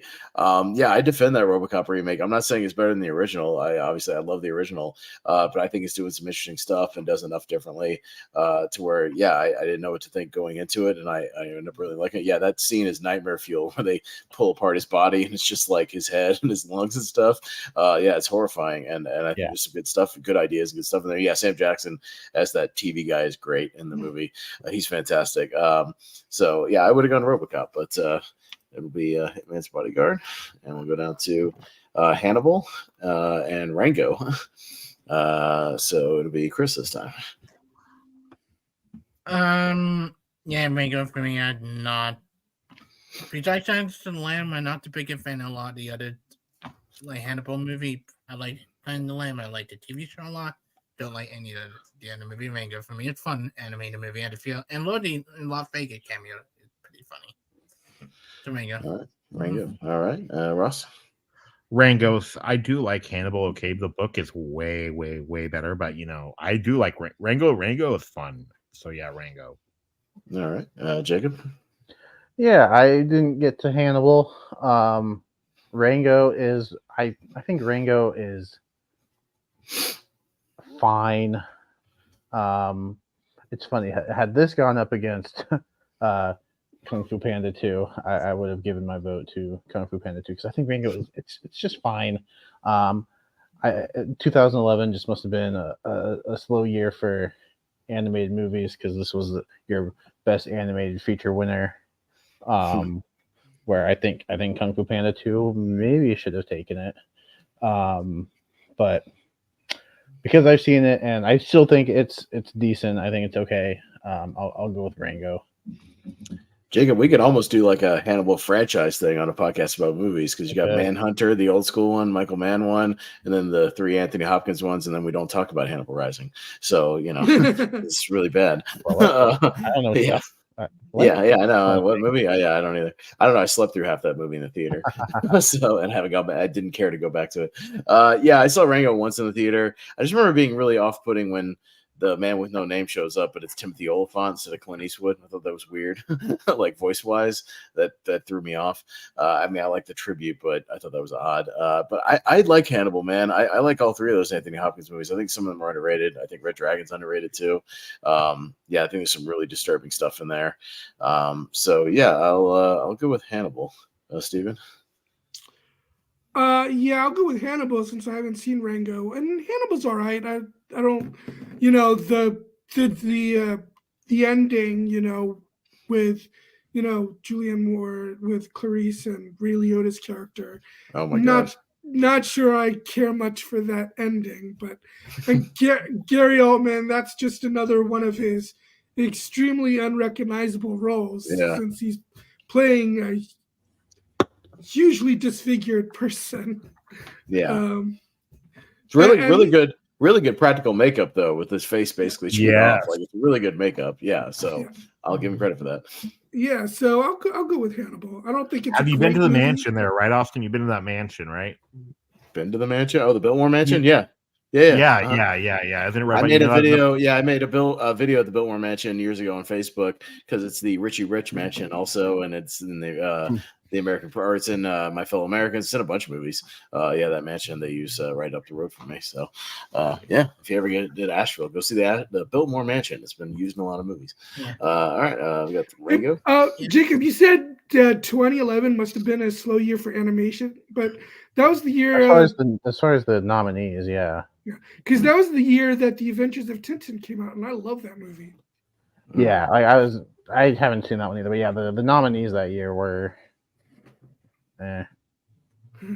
Hot take. I think just Joey Hannibal would done better in the TV show. That whole storyline with They were gonna. By the way, the Hannibal TV show was gonna do the next season. Had they done another one, they were gonna do the Silence of the Lamb storyline with Clarice and stuff, and he would have been. Mads Mikkelsen would have been in the jail or whatever. Like I think that would have been really fun. They had to explain how he survived jumping off the cliff, but then again, I only started watching the first season, and I liked I like it a lot, but I just never got around to finishing it for some reason. It's a really good show. Yeah, it's really, really good. Dark Shadows and Lost in Space. What a banger we got here. A real barn burner on this one. So, Ross. Lost in Space because it's not Dark Shadows. That might be what I say. We'll say Jacob. So Dark Shadows is one of those movies where I'm not a huge glutton for punishment. But if I ever feel like watching a bad movie, I'll go to Dark Shadows because I think there's some fun to be had. And I've never seen Lost in Space. So reluctantly, I'll go with Dark Shadows. I have two very memorable theater experiences for both of these movies. Because Dark Shadows I saw with a girl who ended up being a psycho chick that I broke up with after 3 weeks. And yeah, so that made for a miserable movie experience, and the movie was bad on top of that. And then Lost in Space we saw with a group of mine for a kid's birthday. We went to Lost in Space and we hated it. And it was all like, it ended up being a bad birthday party. And yeah, that movie's not good. But you know, the one I'd rather put on if I had to, I'd put on Lost in Space before Dark Shadows, because Dark Shadows was just miserable. I didn't like it. So Steven? I haven't seen Dark Shadows. I don't think Lost in Space is terrible. I thought it was just kind of mediocre and forgettable. But I love Gary Oldman in it, so I'll go with Lost in Space. All right, Chris. These are both kind of awful movies, but I had to go with the one that had a later performance. I remember it. I kind of did go with Eva Green and Dark Shadows. She at least doing something in that movie as a character than a lot of character. Lost in Space to Dark Shadows got me wrong. All right, so Lost in It's funny Space. enough too. Like Lost in Space was the movie that beat Titanic's string of like #1 at the box office for like over a month. God, of all movies, that movie. It was nothing else was coming out. You know, it was the Matt LeBlanc of it movie. all. He was on Friends and he was popular, so it was Matt LeBlanc and his big. I love big I love Matt LeBlanc on Friends, but his movies, man. Yeah. No, he isn't a great output on It that. came out in April, actually, April 3rd, 1998. That's how long Titanic was #1 at the box office for. Yeah. Got The Space Between Us with Oldman, and there's Dead Man Tell No Tales. There you go with that's the Javier Bardem one, right? So Jacob. I haven't seen what was it? The Space Between Us. Yeah. It was when hey, remember when we tried to make Asa Butterfield a leading kid or whatever? I like Asa Butterfield, actually. I'm just saying that, but it was like this and Ender's Game. Like we were trying really hard to make him a thing, and that didn't happen. And then he got Maybe I have seen the that TV then. show, and now he better at it. Yeah. I like him in Sex Education, actually. That's a really good No, I'm show. just saying we tried to make him a big screen star. That didn't work out. We didn't care. He wasn't the next Freddie Highmore. You know what I mean? Like it just didn't happen. Some people are just really good TV actors.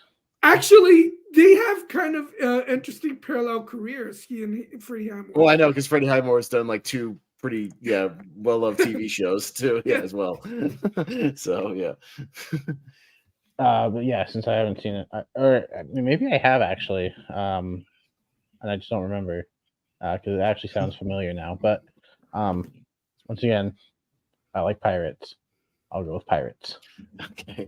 I like Pirates too, but I had tapped out on the series and I didn't watch Dead Man Tell No Tales. I think I skipped it because I was just like, and it got like middling reviews, and I was like, man, I don't know. I just don't care. This isn't Pirates 2. This is Pirates 5. Yeah, I know. I'm tapped out. It's done with that. Kind of like Transformers. I had enough. It's like I've seen enough Jack Sparrow. Enough. All right, I got it.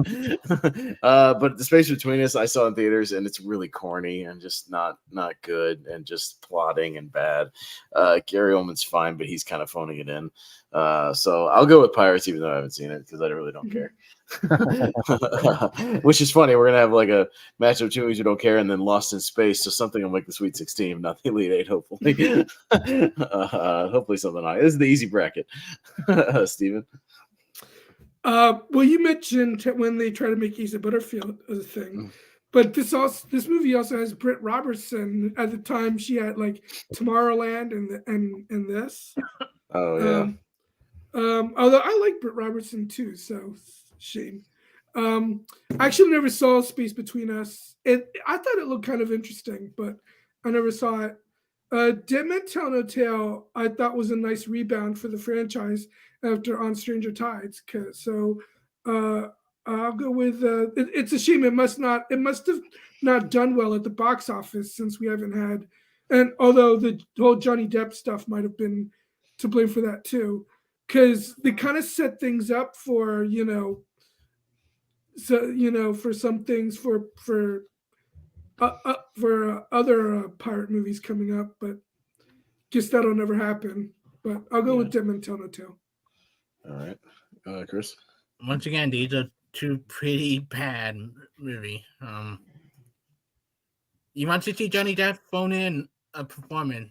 What then meant tell no tale. He looked like he did not want to be there for half the movie, and his line is so bad and what. Barbosa and the scene with the guillotine. It's the two best things in the movie. Two best things about the movie. Because that was probably again fun. I go with Pirates. I hated this space between us. Oh, check it out, my memory. Yeah, Russell. I'm gonna go with Space Between Us. I haven't seen it, but I haven't seen Pirates either. But Space Between Us sounded more interesting. But I always get that one. That since they came out the same year, I always get that, and then that movie, Everything, confused with it. So yeah, I'm gonna go with the Space Between Us only. All right, but Pirates will take this one.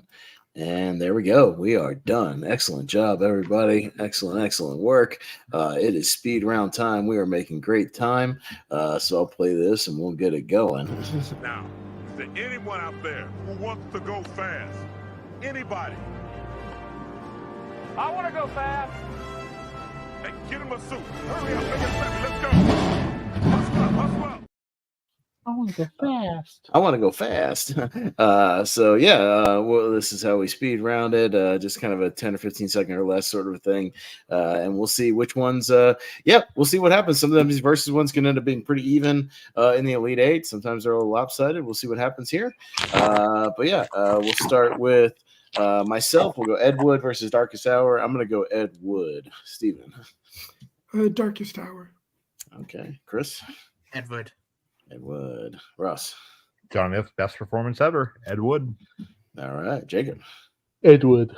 All right. Ed Wood. Okay. So Ed Wood moves into the Sweet 16. We are the target that tear that movie apart. Finding Neverland and Christmas Carol. Steven. Finding Neverland. All right. Chris. Why did you say it like that? Get that Barber to make the movie out here. Finding Neverland. All right. Ross.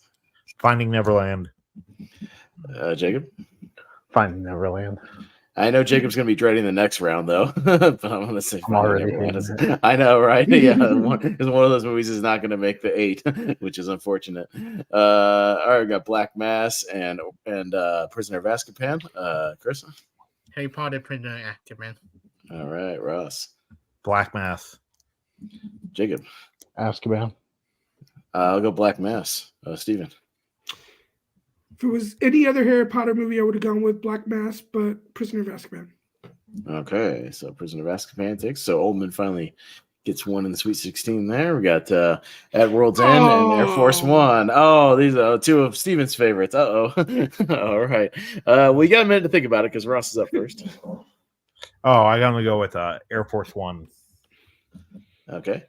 Jacob. Just because I've spent more time with the franchise, I'll go Pirates. All right. I'll go Air Force One. Steven? I've probably seen Air Force One more times, so I'll go with Air Force One. Good logic. Yeah, not bad. All right. Chris? I'm going with quality over quantity, and Air Force One is a better movie than Pirate of the Caribbean. All right. So Oldman making a comeback here. He's got a couple there. Got Oppenheimer and Leon, the Professional. Jacob? Ooh, 2 movies I've seen once. I think Gary Oldman is better in Leon, so I'll go Leon. You know what, Jacob, for this, I am going to use your logic, and I'm going to say Leon has more for Oldman to do, and he's given a more primary performance. And I do think, as Malcolm said, Oppenheimer has a very good chance of winning a tournament next week, so we don't have to wait very long. One of those 3 will probably go to Oppenheimer. So I'd be surprised if it didn't. Yeah, if at least one of those three didn't, right? So I You think have I'll to have go to up watch against this like next the week. holdovers or something. Yeah, no, or either that or Or or John Wick 4 or something. Yeah, I don't know. something You know, like it has to that. go something heavy. Yeah, so I'll go with Leon on this one and give Oldman the performance nod here. Steven? Yeah, Oppenheimer is the better movie, but Leon is the better role, so I'll go with Leon the professional. All right, Chris. Leon. All right, and Ross. Leon. All right, so there we go. I We'll see. Well, but don't worry, we'll see you next week, Oppenheimer. Yeah, soon. We'll see you next week. All right, got Order of the Phoenix and Dead Man's Chest. Me, I'll go Pirates here. Steven, so franchise versus franchise here. It's funny. I like the Pirates franchise more than the Harry Potter, but I'm going to go with Order of the Phoenix. All right, Chris. Just because they fuck up the book so much with the movie, I go with Pirates. Pirates. Okay, Ross. I'm a bigger Harry Potter fan, but I like Dead Man's Chest way more than Order of the Phoenix. Okay, Jacob.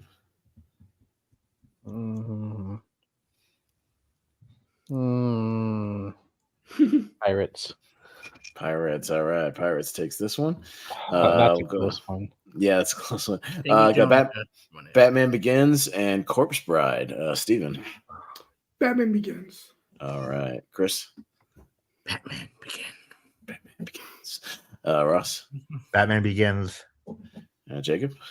I know what the better movie is, but I'm going Corpse Bride. I figured you would, but I'm also going to go Batman Begins, Jacob. Oh yeah, it's all right. It's all right. Depp will do all right. We'll see how I think he'll get a decent amount on the Elite Eight. We'll see what happens here. Fifth Element and the Book of Eli. Chris. Fifth Element. Fifth Element. Ross. Fifth Element. Jacob. I'm gonna go with the Book of Eli. I'm also going to go Book of Eli. Steven? I was afraid, but all right, Book of Eli. All right, Book of Eli makes it through. All right, takes out Fifth Element. All right. So a couple of Gary Oldman's 90s villains got in there, just not the Fifth Element. Just missed out on that one, but a few of them got in there. It is a Have an Book of Eli. interesting conversation by comment.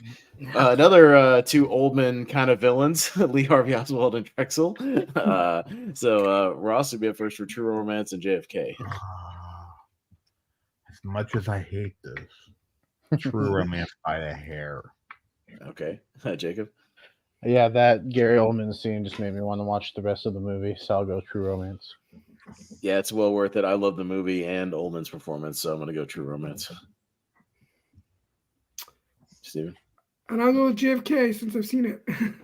Okay. You should see True Romance. It's really good. I'm sure I'll love it. I love Tony Scott for the most part. Yeah, we're going to eventually do, by the way, we're talking about a sort of sibling battle thing. We're going to do the Scotts versus the Coens. Ridley Scott and Tony Scott versus the Coen brothers. So yeah, eventually, maybe when the next Gladiator comes out or something like that. So we'll do that around that time. But anyways, Chris. True Romance. All right, that'll be a good tournament though. All right, yeah. Yeah, Beverly Hills Cop 2. Well, hopefully we'll get out of the first round because it's a good movie. We'll see. Blow and Curse of the Black Pearl. Jacob. Curse of the Black Pearl. Yeah, ditto for me. Pirates. Steven. I'm gonna go with Blow. Blow. You shouldn't. It's not good. Yeah, it's not good. It's not good for you. Very addictive. Ross. Black Pearl. And my dad, though, like my brother used to like pee the bed, and like he went with us like at night. So he fell asleep on my dad like right here, and throughout the whole movie, my dad was thinking, "Please don't pee on me. Please don't pee on me." That's not good. We got a tough one here. Dark Knight Rises and Sleepy Hollow. I'm up first. Sleepy Hollow was great, but I've seen Rises so many times. I gotta go Dark Knight Rises. Steven? This hurts. It's the hardest one for Steven so far, maybe. Yeah. I don't know if it's the hardest, but it's up there. Dark Knight Rises. Okay, Chris? Not hard for me. Sleepy Hollow didn't fumble the ending at Sleepy Hollow. Okay. Ross? Oh, Dark Knight Rises. All right, Jacob? I would have went Sleepy Hollow, but yeah, this one's close. Oh man, why couldn't Sleepy Hollow be down in that other garbage bracket at the bottom, right? and then I would have had an easier time getting ahead against Lost in Space or Dead Man Tell No Tales. Unfortunately, yeah, it's tough break for Sleepy Hollow because I really liked it. All right, Nightmare on Elm Street and What's Eating Gilbert Grape, which I know we didn't talk about a lot, but if you guys want to say a quick word about that, that's fine. Steven? Yeah, I said earlier, I still need to see What's Eating Gilbert Grape, so I'll go with Nightmare on Elm Street. All right, Chris.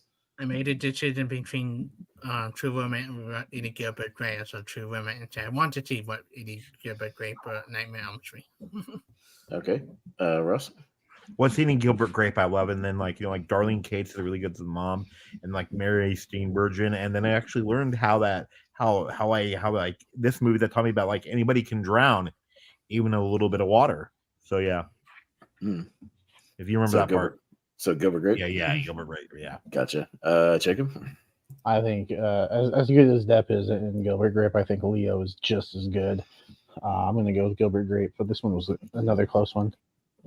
Yeah, Gilbert Grape I watched for the first time about 2 years ago. I think it was on Netflix, and I liked it, but I didn't love it. But yeah, Leo kind of got on my nerves, honestly, in that movie. I think he was supposed to. I know. I know it sounds wrong, but like when Johnny Depp like goes like hits him, like I was kind of like, yeah, he probably deserved it, Leo. Like I don't know. I know that's probably wrong because of his autism or whatever, but I get it. I'm just saying I get it. I understand why he did it.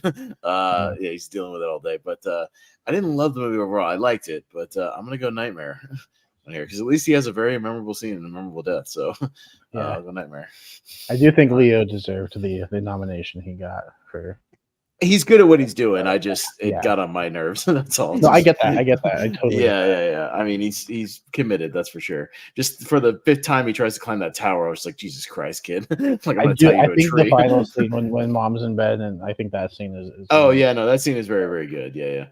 All right, so Dark Knight and Donnie Brasco. Ouch. Ooh, this might be like performance versus movie. I don't know. We'll see. Chris. If we're talking about performance, I think Gary Oldman gave me a little bit better performance than Johnny Depp in The Dark Knight. I think, especially the thing with his family, like the thing at the end, like him begging Two-Face to let his family go and kill him. Oldman's phenomenal Commissioner Gordon. This is why he's my favorite version of Commissioner Gordon, The Dark Knight. Okay, Russ. Oh, I'm gonna go with Donnie Brasco. I think it's a better movie. I know hot take, but like Depp is actually the movie's more focused on Depp. So yeah. All right, Jacob. Yeah, this is tough because I have been going pretty much based off performance. Mm-hmm. But yeah, I mean, obviously the nomination for Dark Knight with Heath Ledger is well deserved. But if you would have told me Gary Oldman was getting at least consideration, I would have been like, yeah, I get it. But Donnie Brasco, Johnny Depp is also giving a fantastic performance. I'm gonna give the slight edge to Donnie Brasco.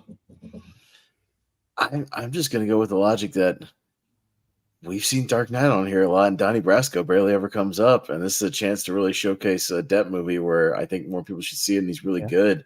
And it was kind of different than everything else he did in the 90s. So, Dark Knight's the higher movie on my list, but I'll showcase and give some love to Donnie Brasco. Huh? Steven? It's also sound logic. Yeah.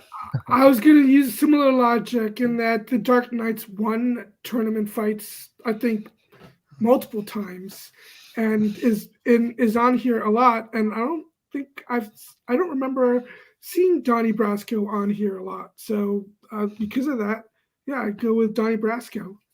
Okay, Donnie Brasco. We'll move on. All right, there we go. Episode. There you go. Yeah, too. I like to do fudge something pretty bad though inside Donnie Brasco. You remember at the end when Al Pacino gets taken out, right? Yeah, vaguely. He died like 15 years later of like testicular cancer. Oh boy, that's not fun. All right. Let's go down to Dawn of the Planet of the Apes and Edward Scissorhands. Ross.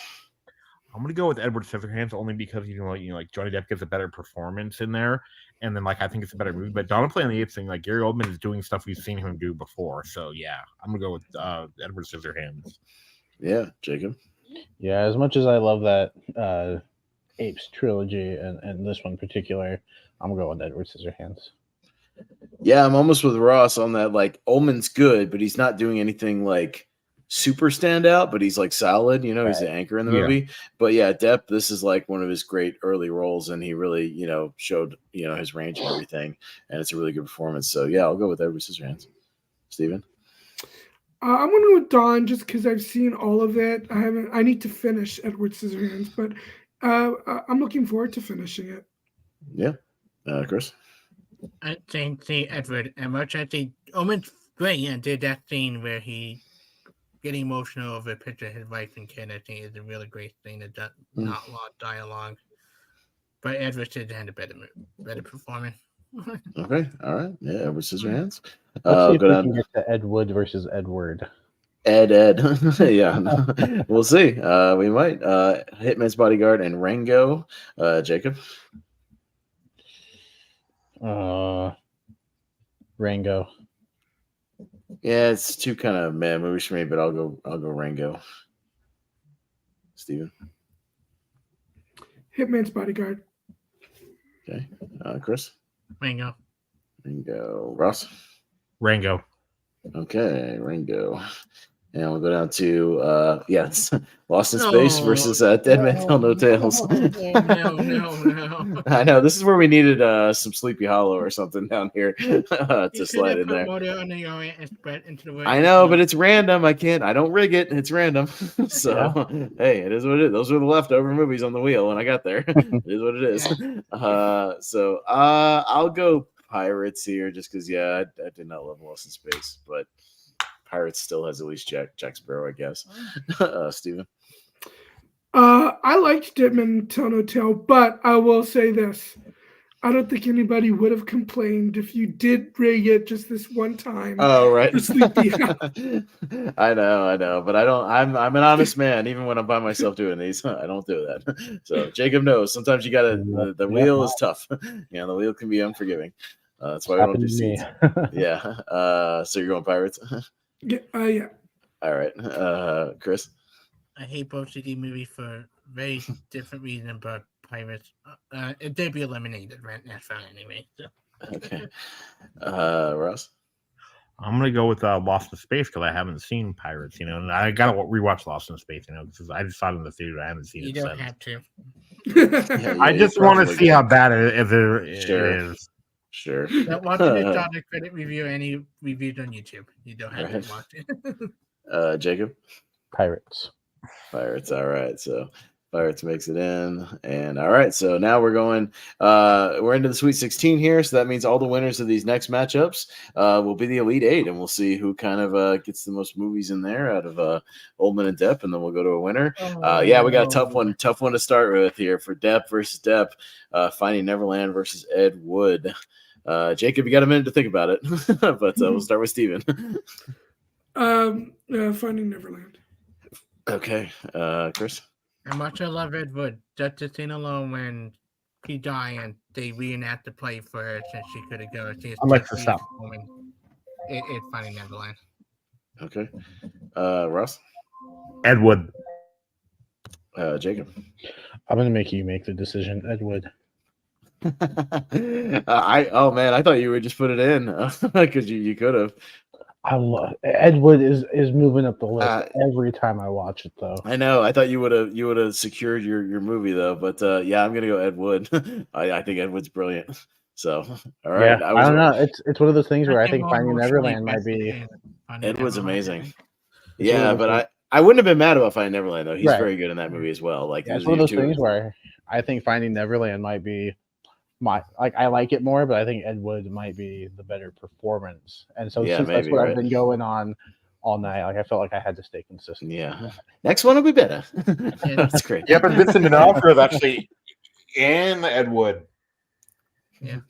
See, the real tour would have trouble getting through doors. It makes it more real. The audience will appreciate Yep. that. Did you guys know that? Did you guys know that? Like Vincent D'Onofrio is actually in Ed Wood? Yeah, I know, but he's dubbed over though. It's not his voice as Orson Oh, okay. Welles. It's like a weird ADR Yeah. dub. All right, well, we got two Oldmans here. So Ed was the first one in the late 80s, by the way, for Johnny. But we'll see which Oldman gets in here. We got Prisoner of Azkaban and Air Force One. We'll go, Chris. Talk about performance, Ryan. Prisoner of Azkaban.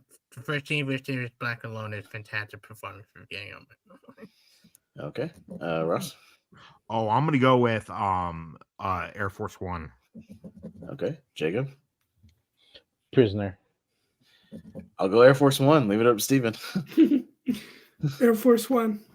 Oh, all right. Harry Oh, Potter. Sirius Black gets I'm knocked out. I'm not surprised. Oldman gives a fantastic performance. Yeah. It really I did have to. It's funny enough. I had to argue against Chad in our first Battleground match. I had to argue for Prisoner of Azkaban as a great like one-off, one movie performance, and I argue for Gary Oldman. It was tough because he only has about 10 minutes there, but I had an angle and I got some votes out of it. So, yeah. Hey, sometimes all you need is one scene. I had an angle, yeah. So we got Dead Man's Chest and Leon the Professional. So we have a true Depp versus Oldman here. Ross. Leon. Leon. All right, Jacob. Even though I just watched it, I loved it. I'm gonna go Leon. Yeah, I might also lean performance here and go Leon. Steven? Leon the Professional. All right, and Chris? Leon. All right, so Oldman When gets another did it one. become Leon? Because when it came out in theaters in '94, it was just the professional. Yeah. Yeah, I don't know. There's a bunch of that going on in Hollywood. Did you see that streaming Mission Impossible is going to be streaming? They dropped the part 1 from the Dead Reckoning thing. Yeah, because I think they're changing the title for what was part supposed to be 2. part 2. Yeah. Yeah, it's too. weird. Just to let you know.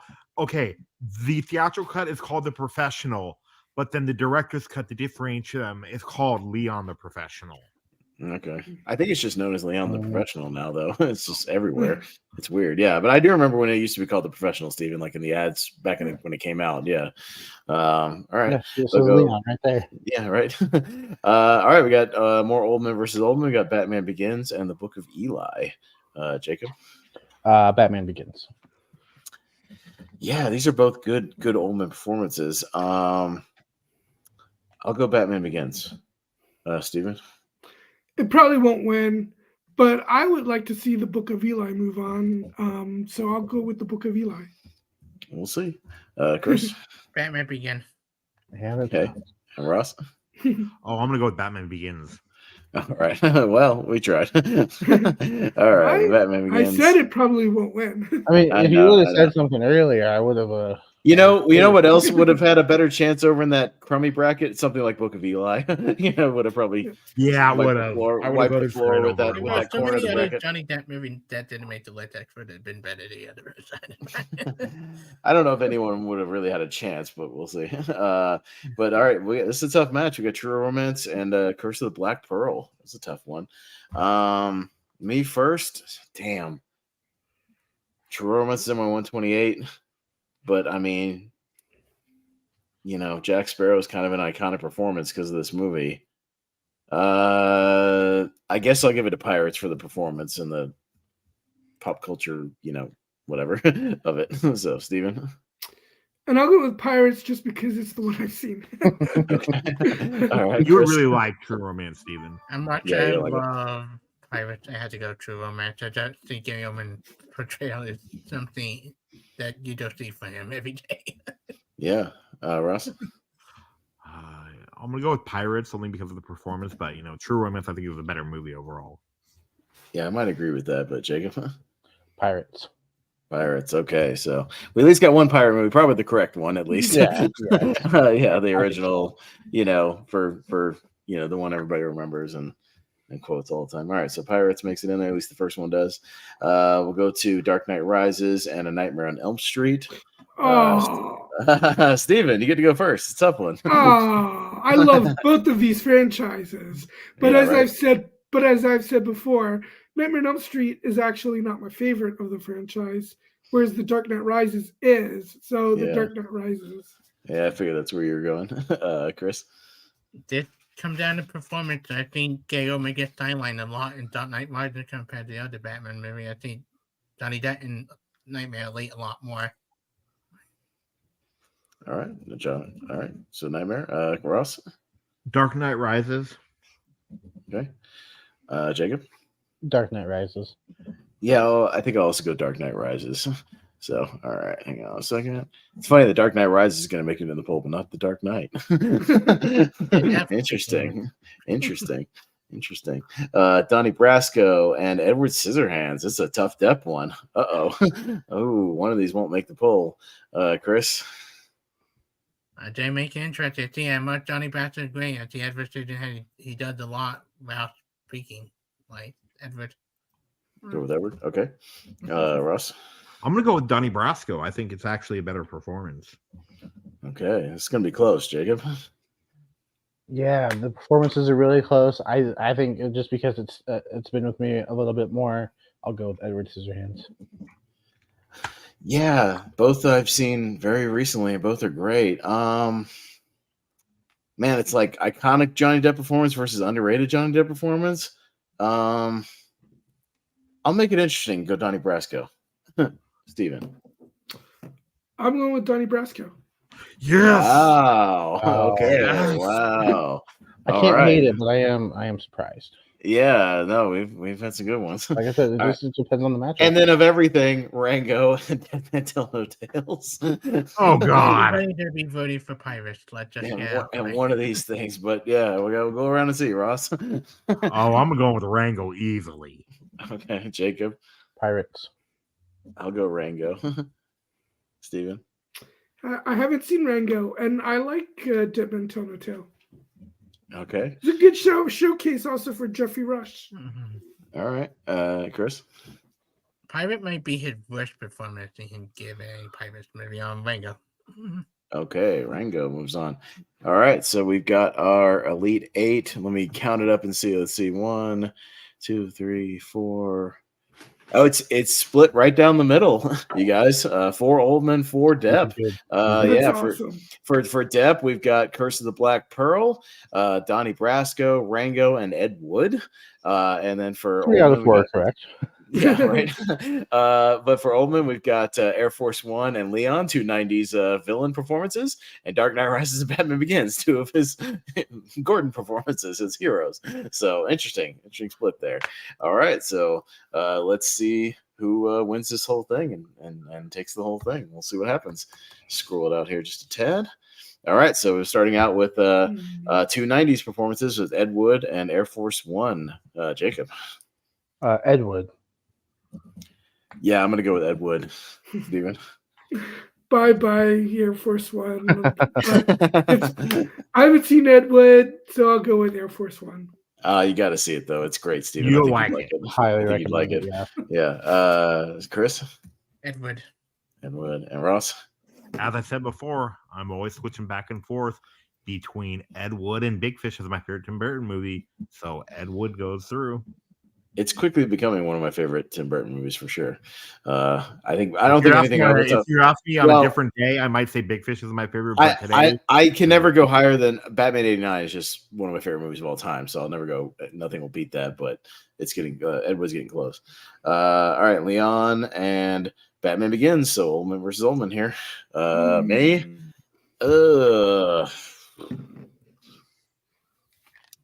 I'll go performance to say Leon. Steven? Yeah, I'll go with Leon. I mean, it's pretty clear what movie is going to win this side of the bracket anyways.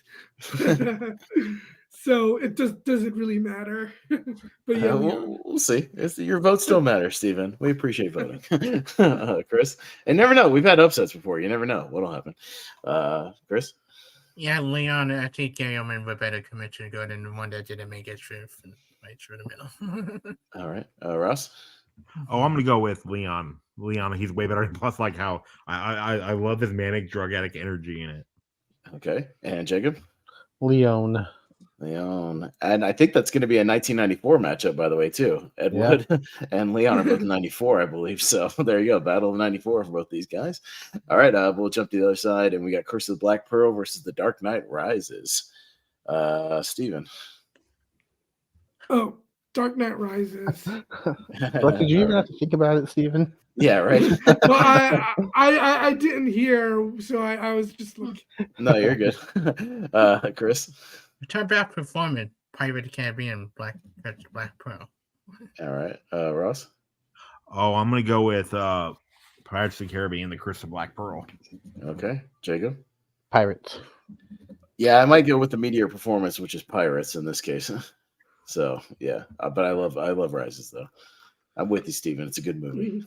It's my second favorite Batman movie after Returns. So, oh my God! I just got my. What's that?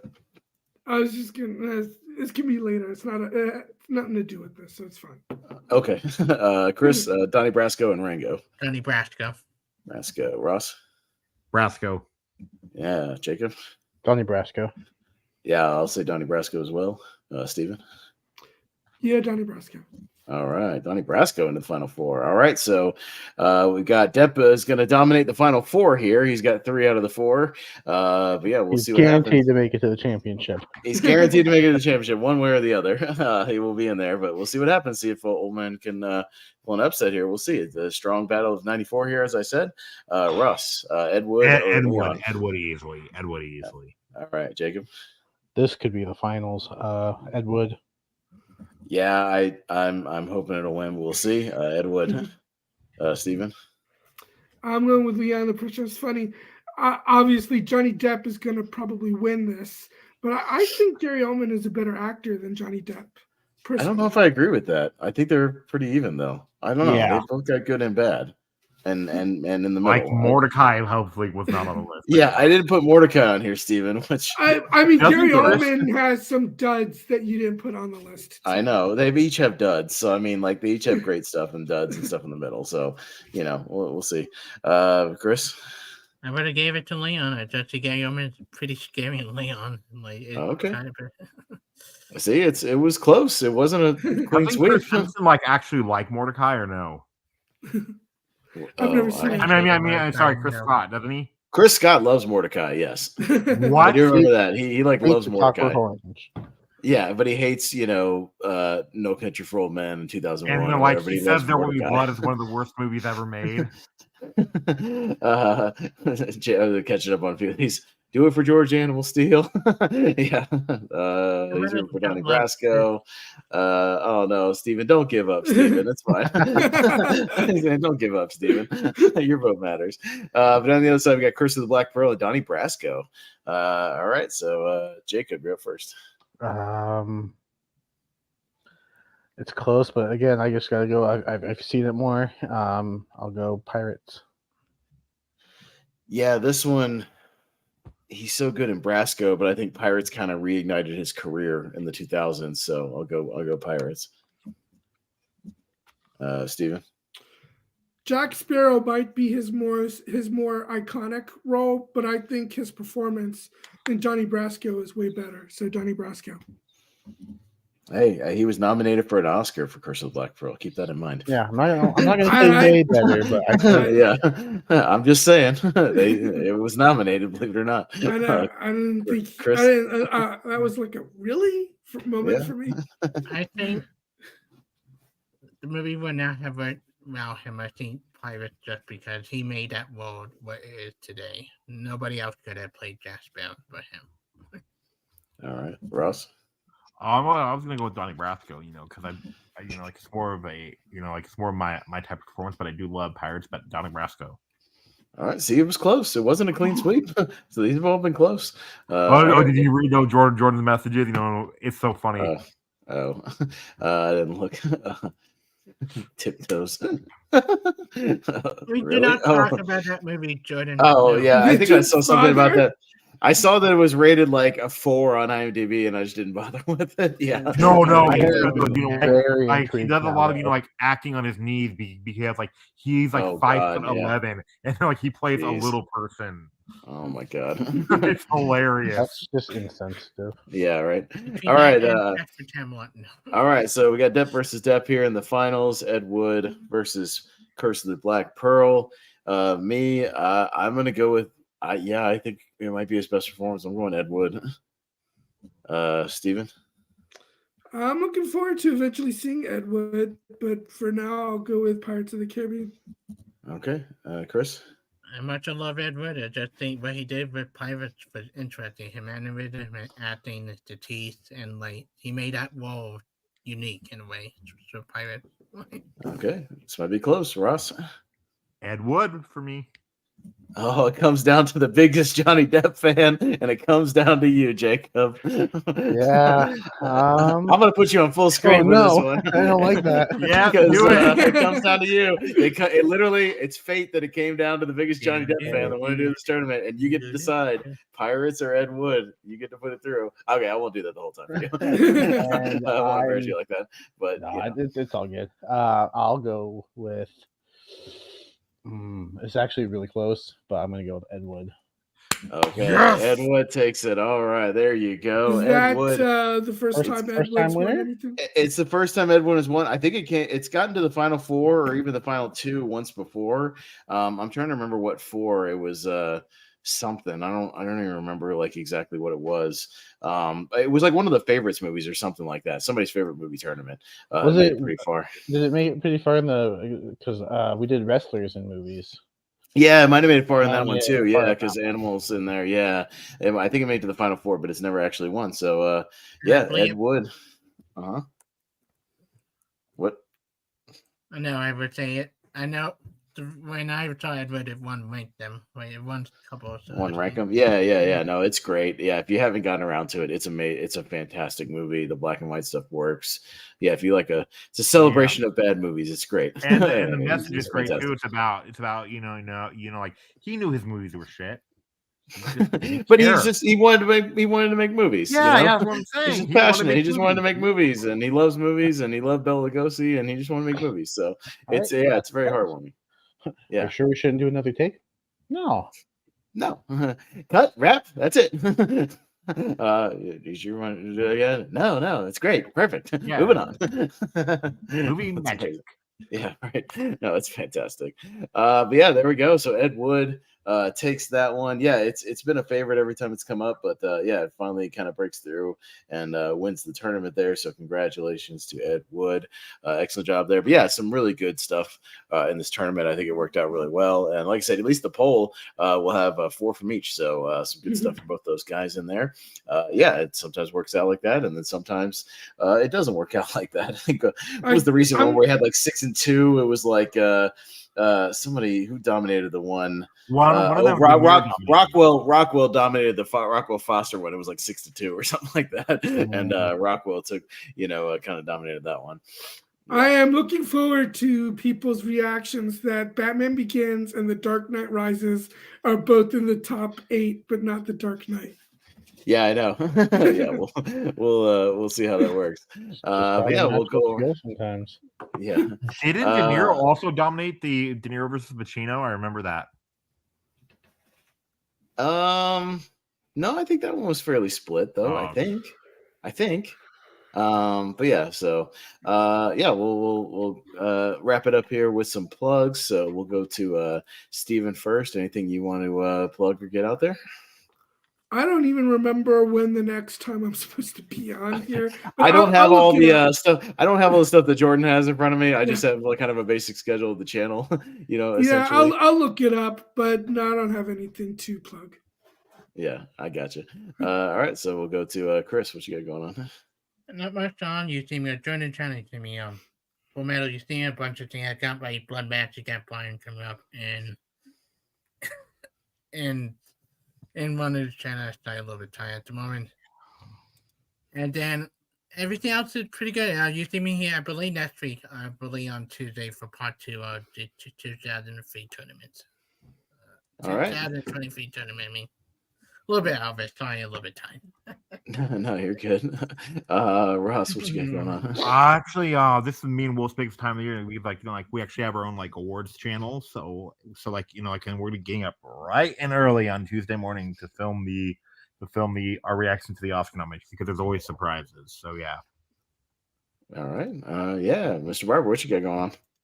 Nothing in the immediate future. I'll be back next Thursday for Lonely Marks, where we'll review the 93 Rumble and then give our predictions for this year's Rumble. But other than that, nothing in the immediate future.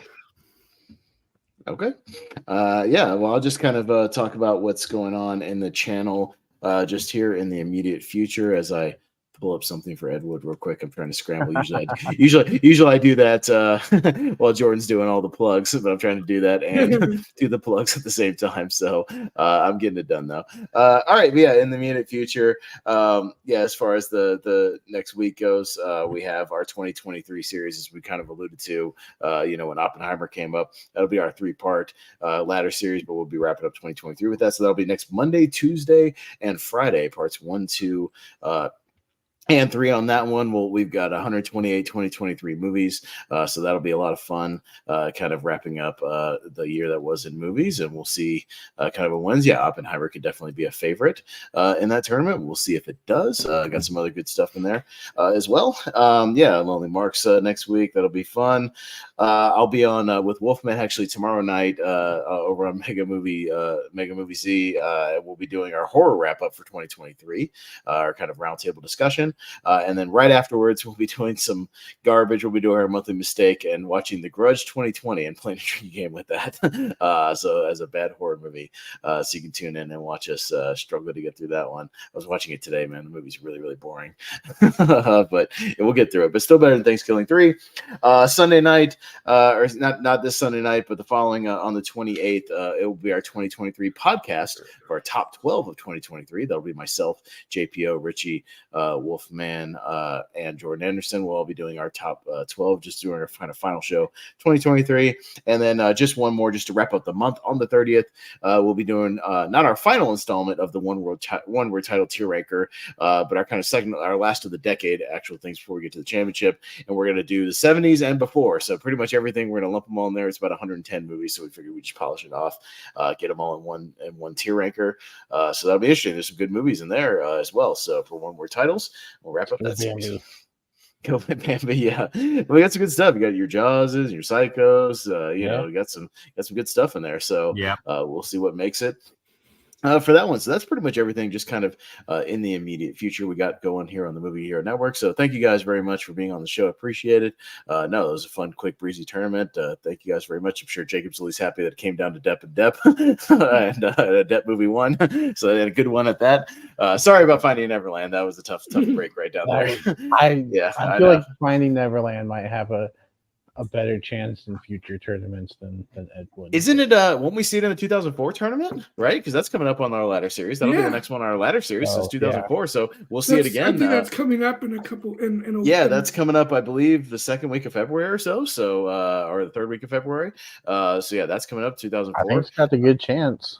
Well, 2004 does not have the greatest selection of movies, so it could be one of the standouts that gets in there and could hang on, Jacob, for sure. So, we'll see Finding Neverland again very, very soon. We've also got Secret Window, so it's tough. I thought that was 2002. Am I wrong?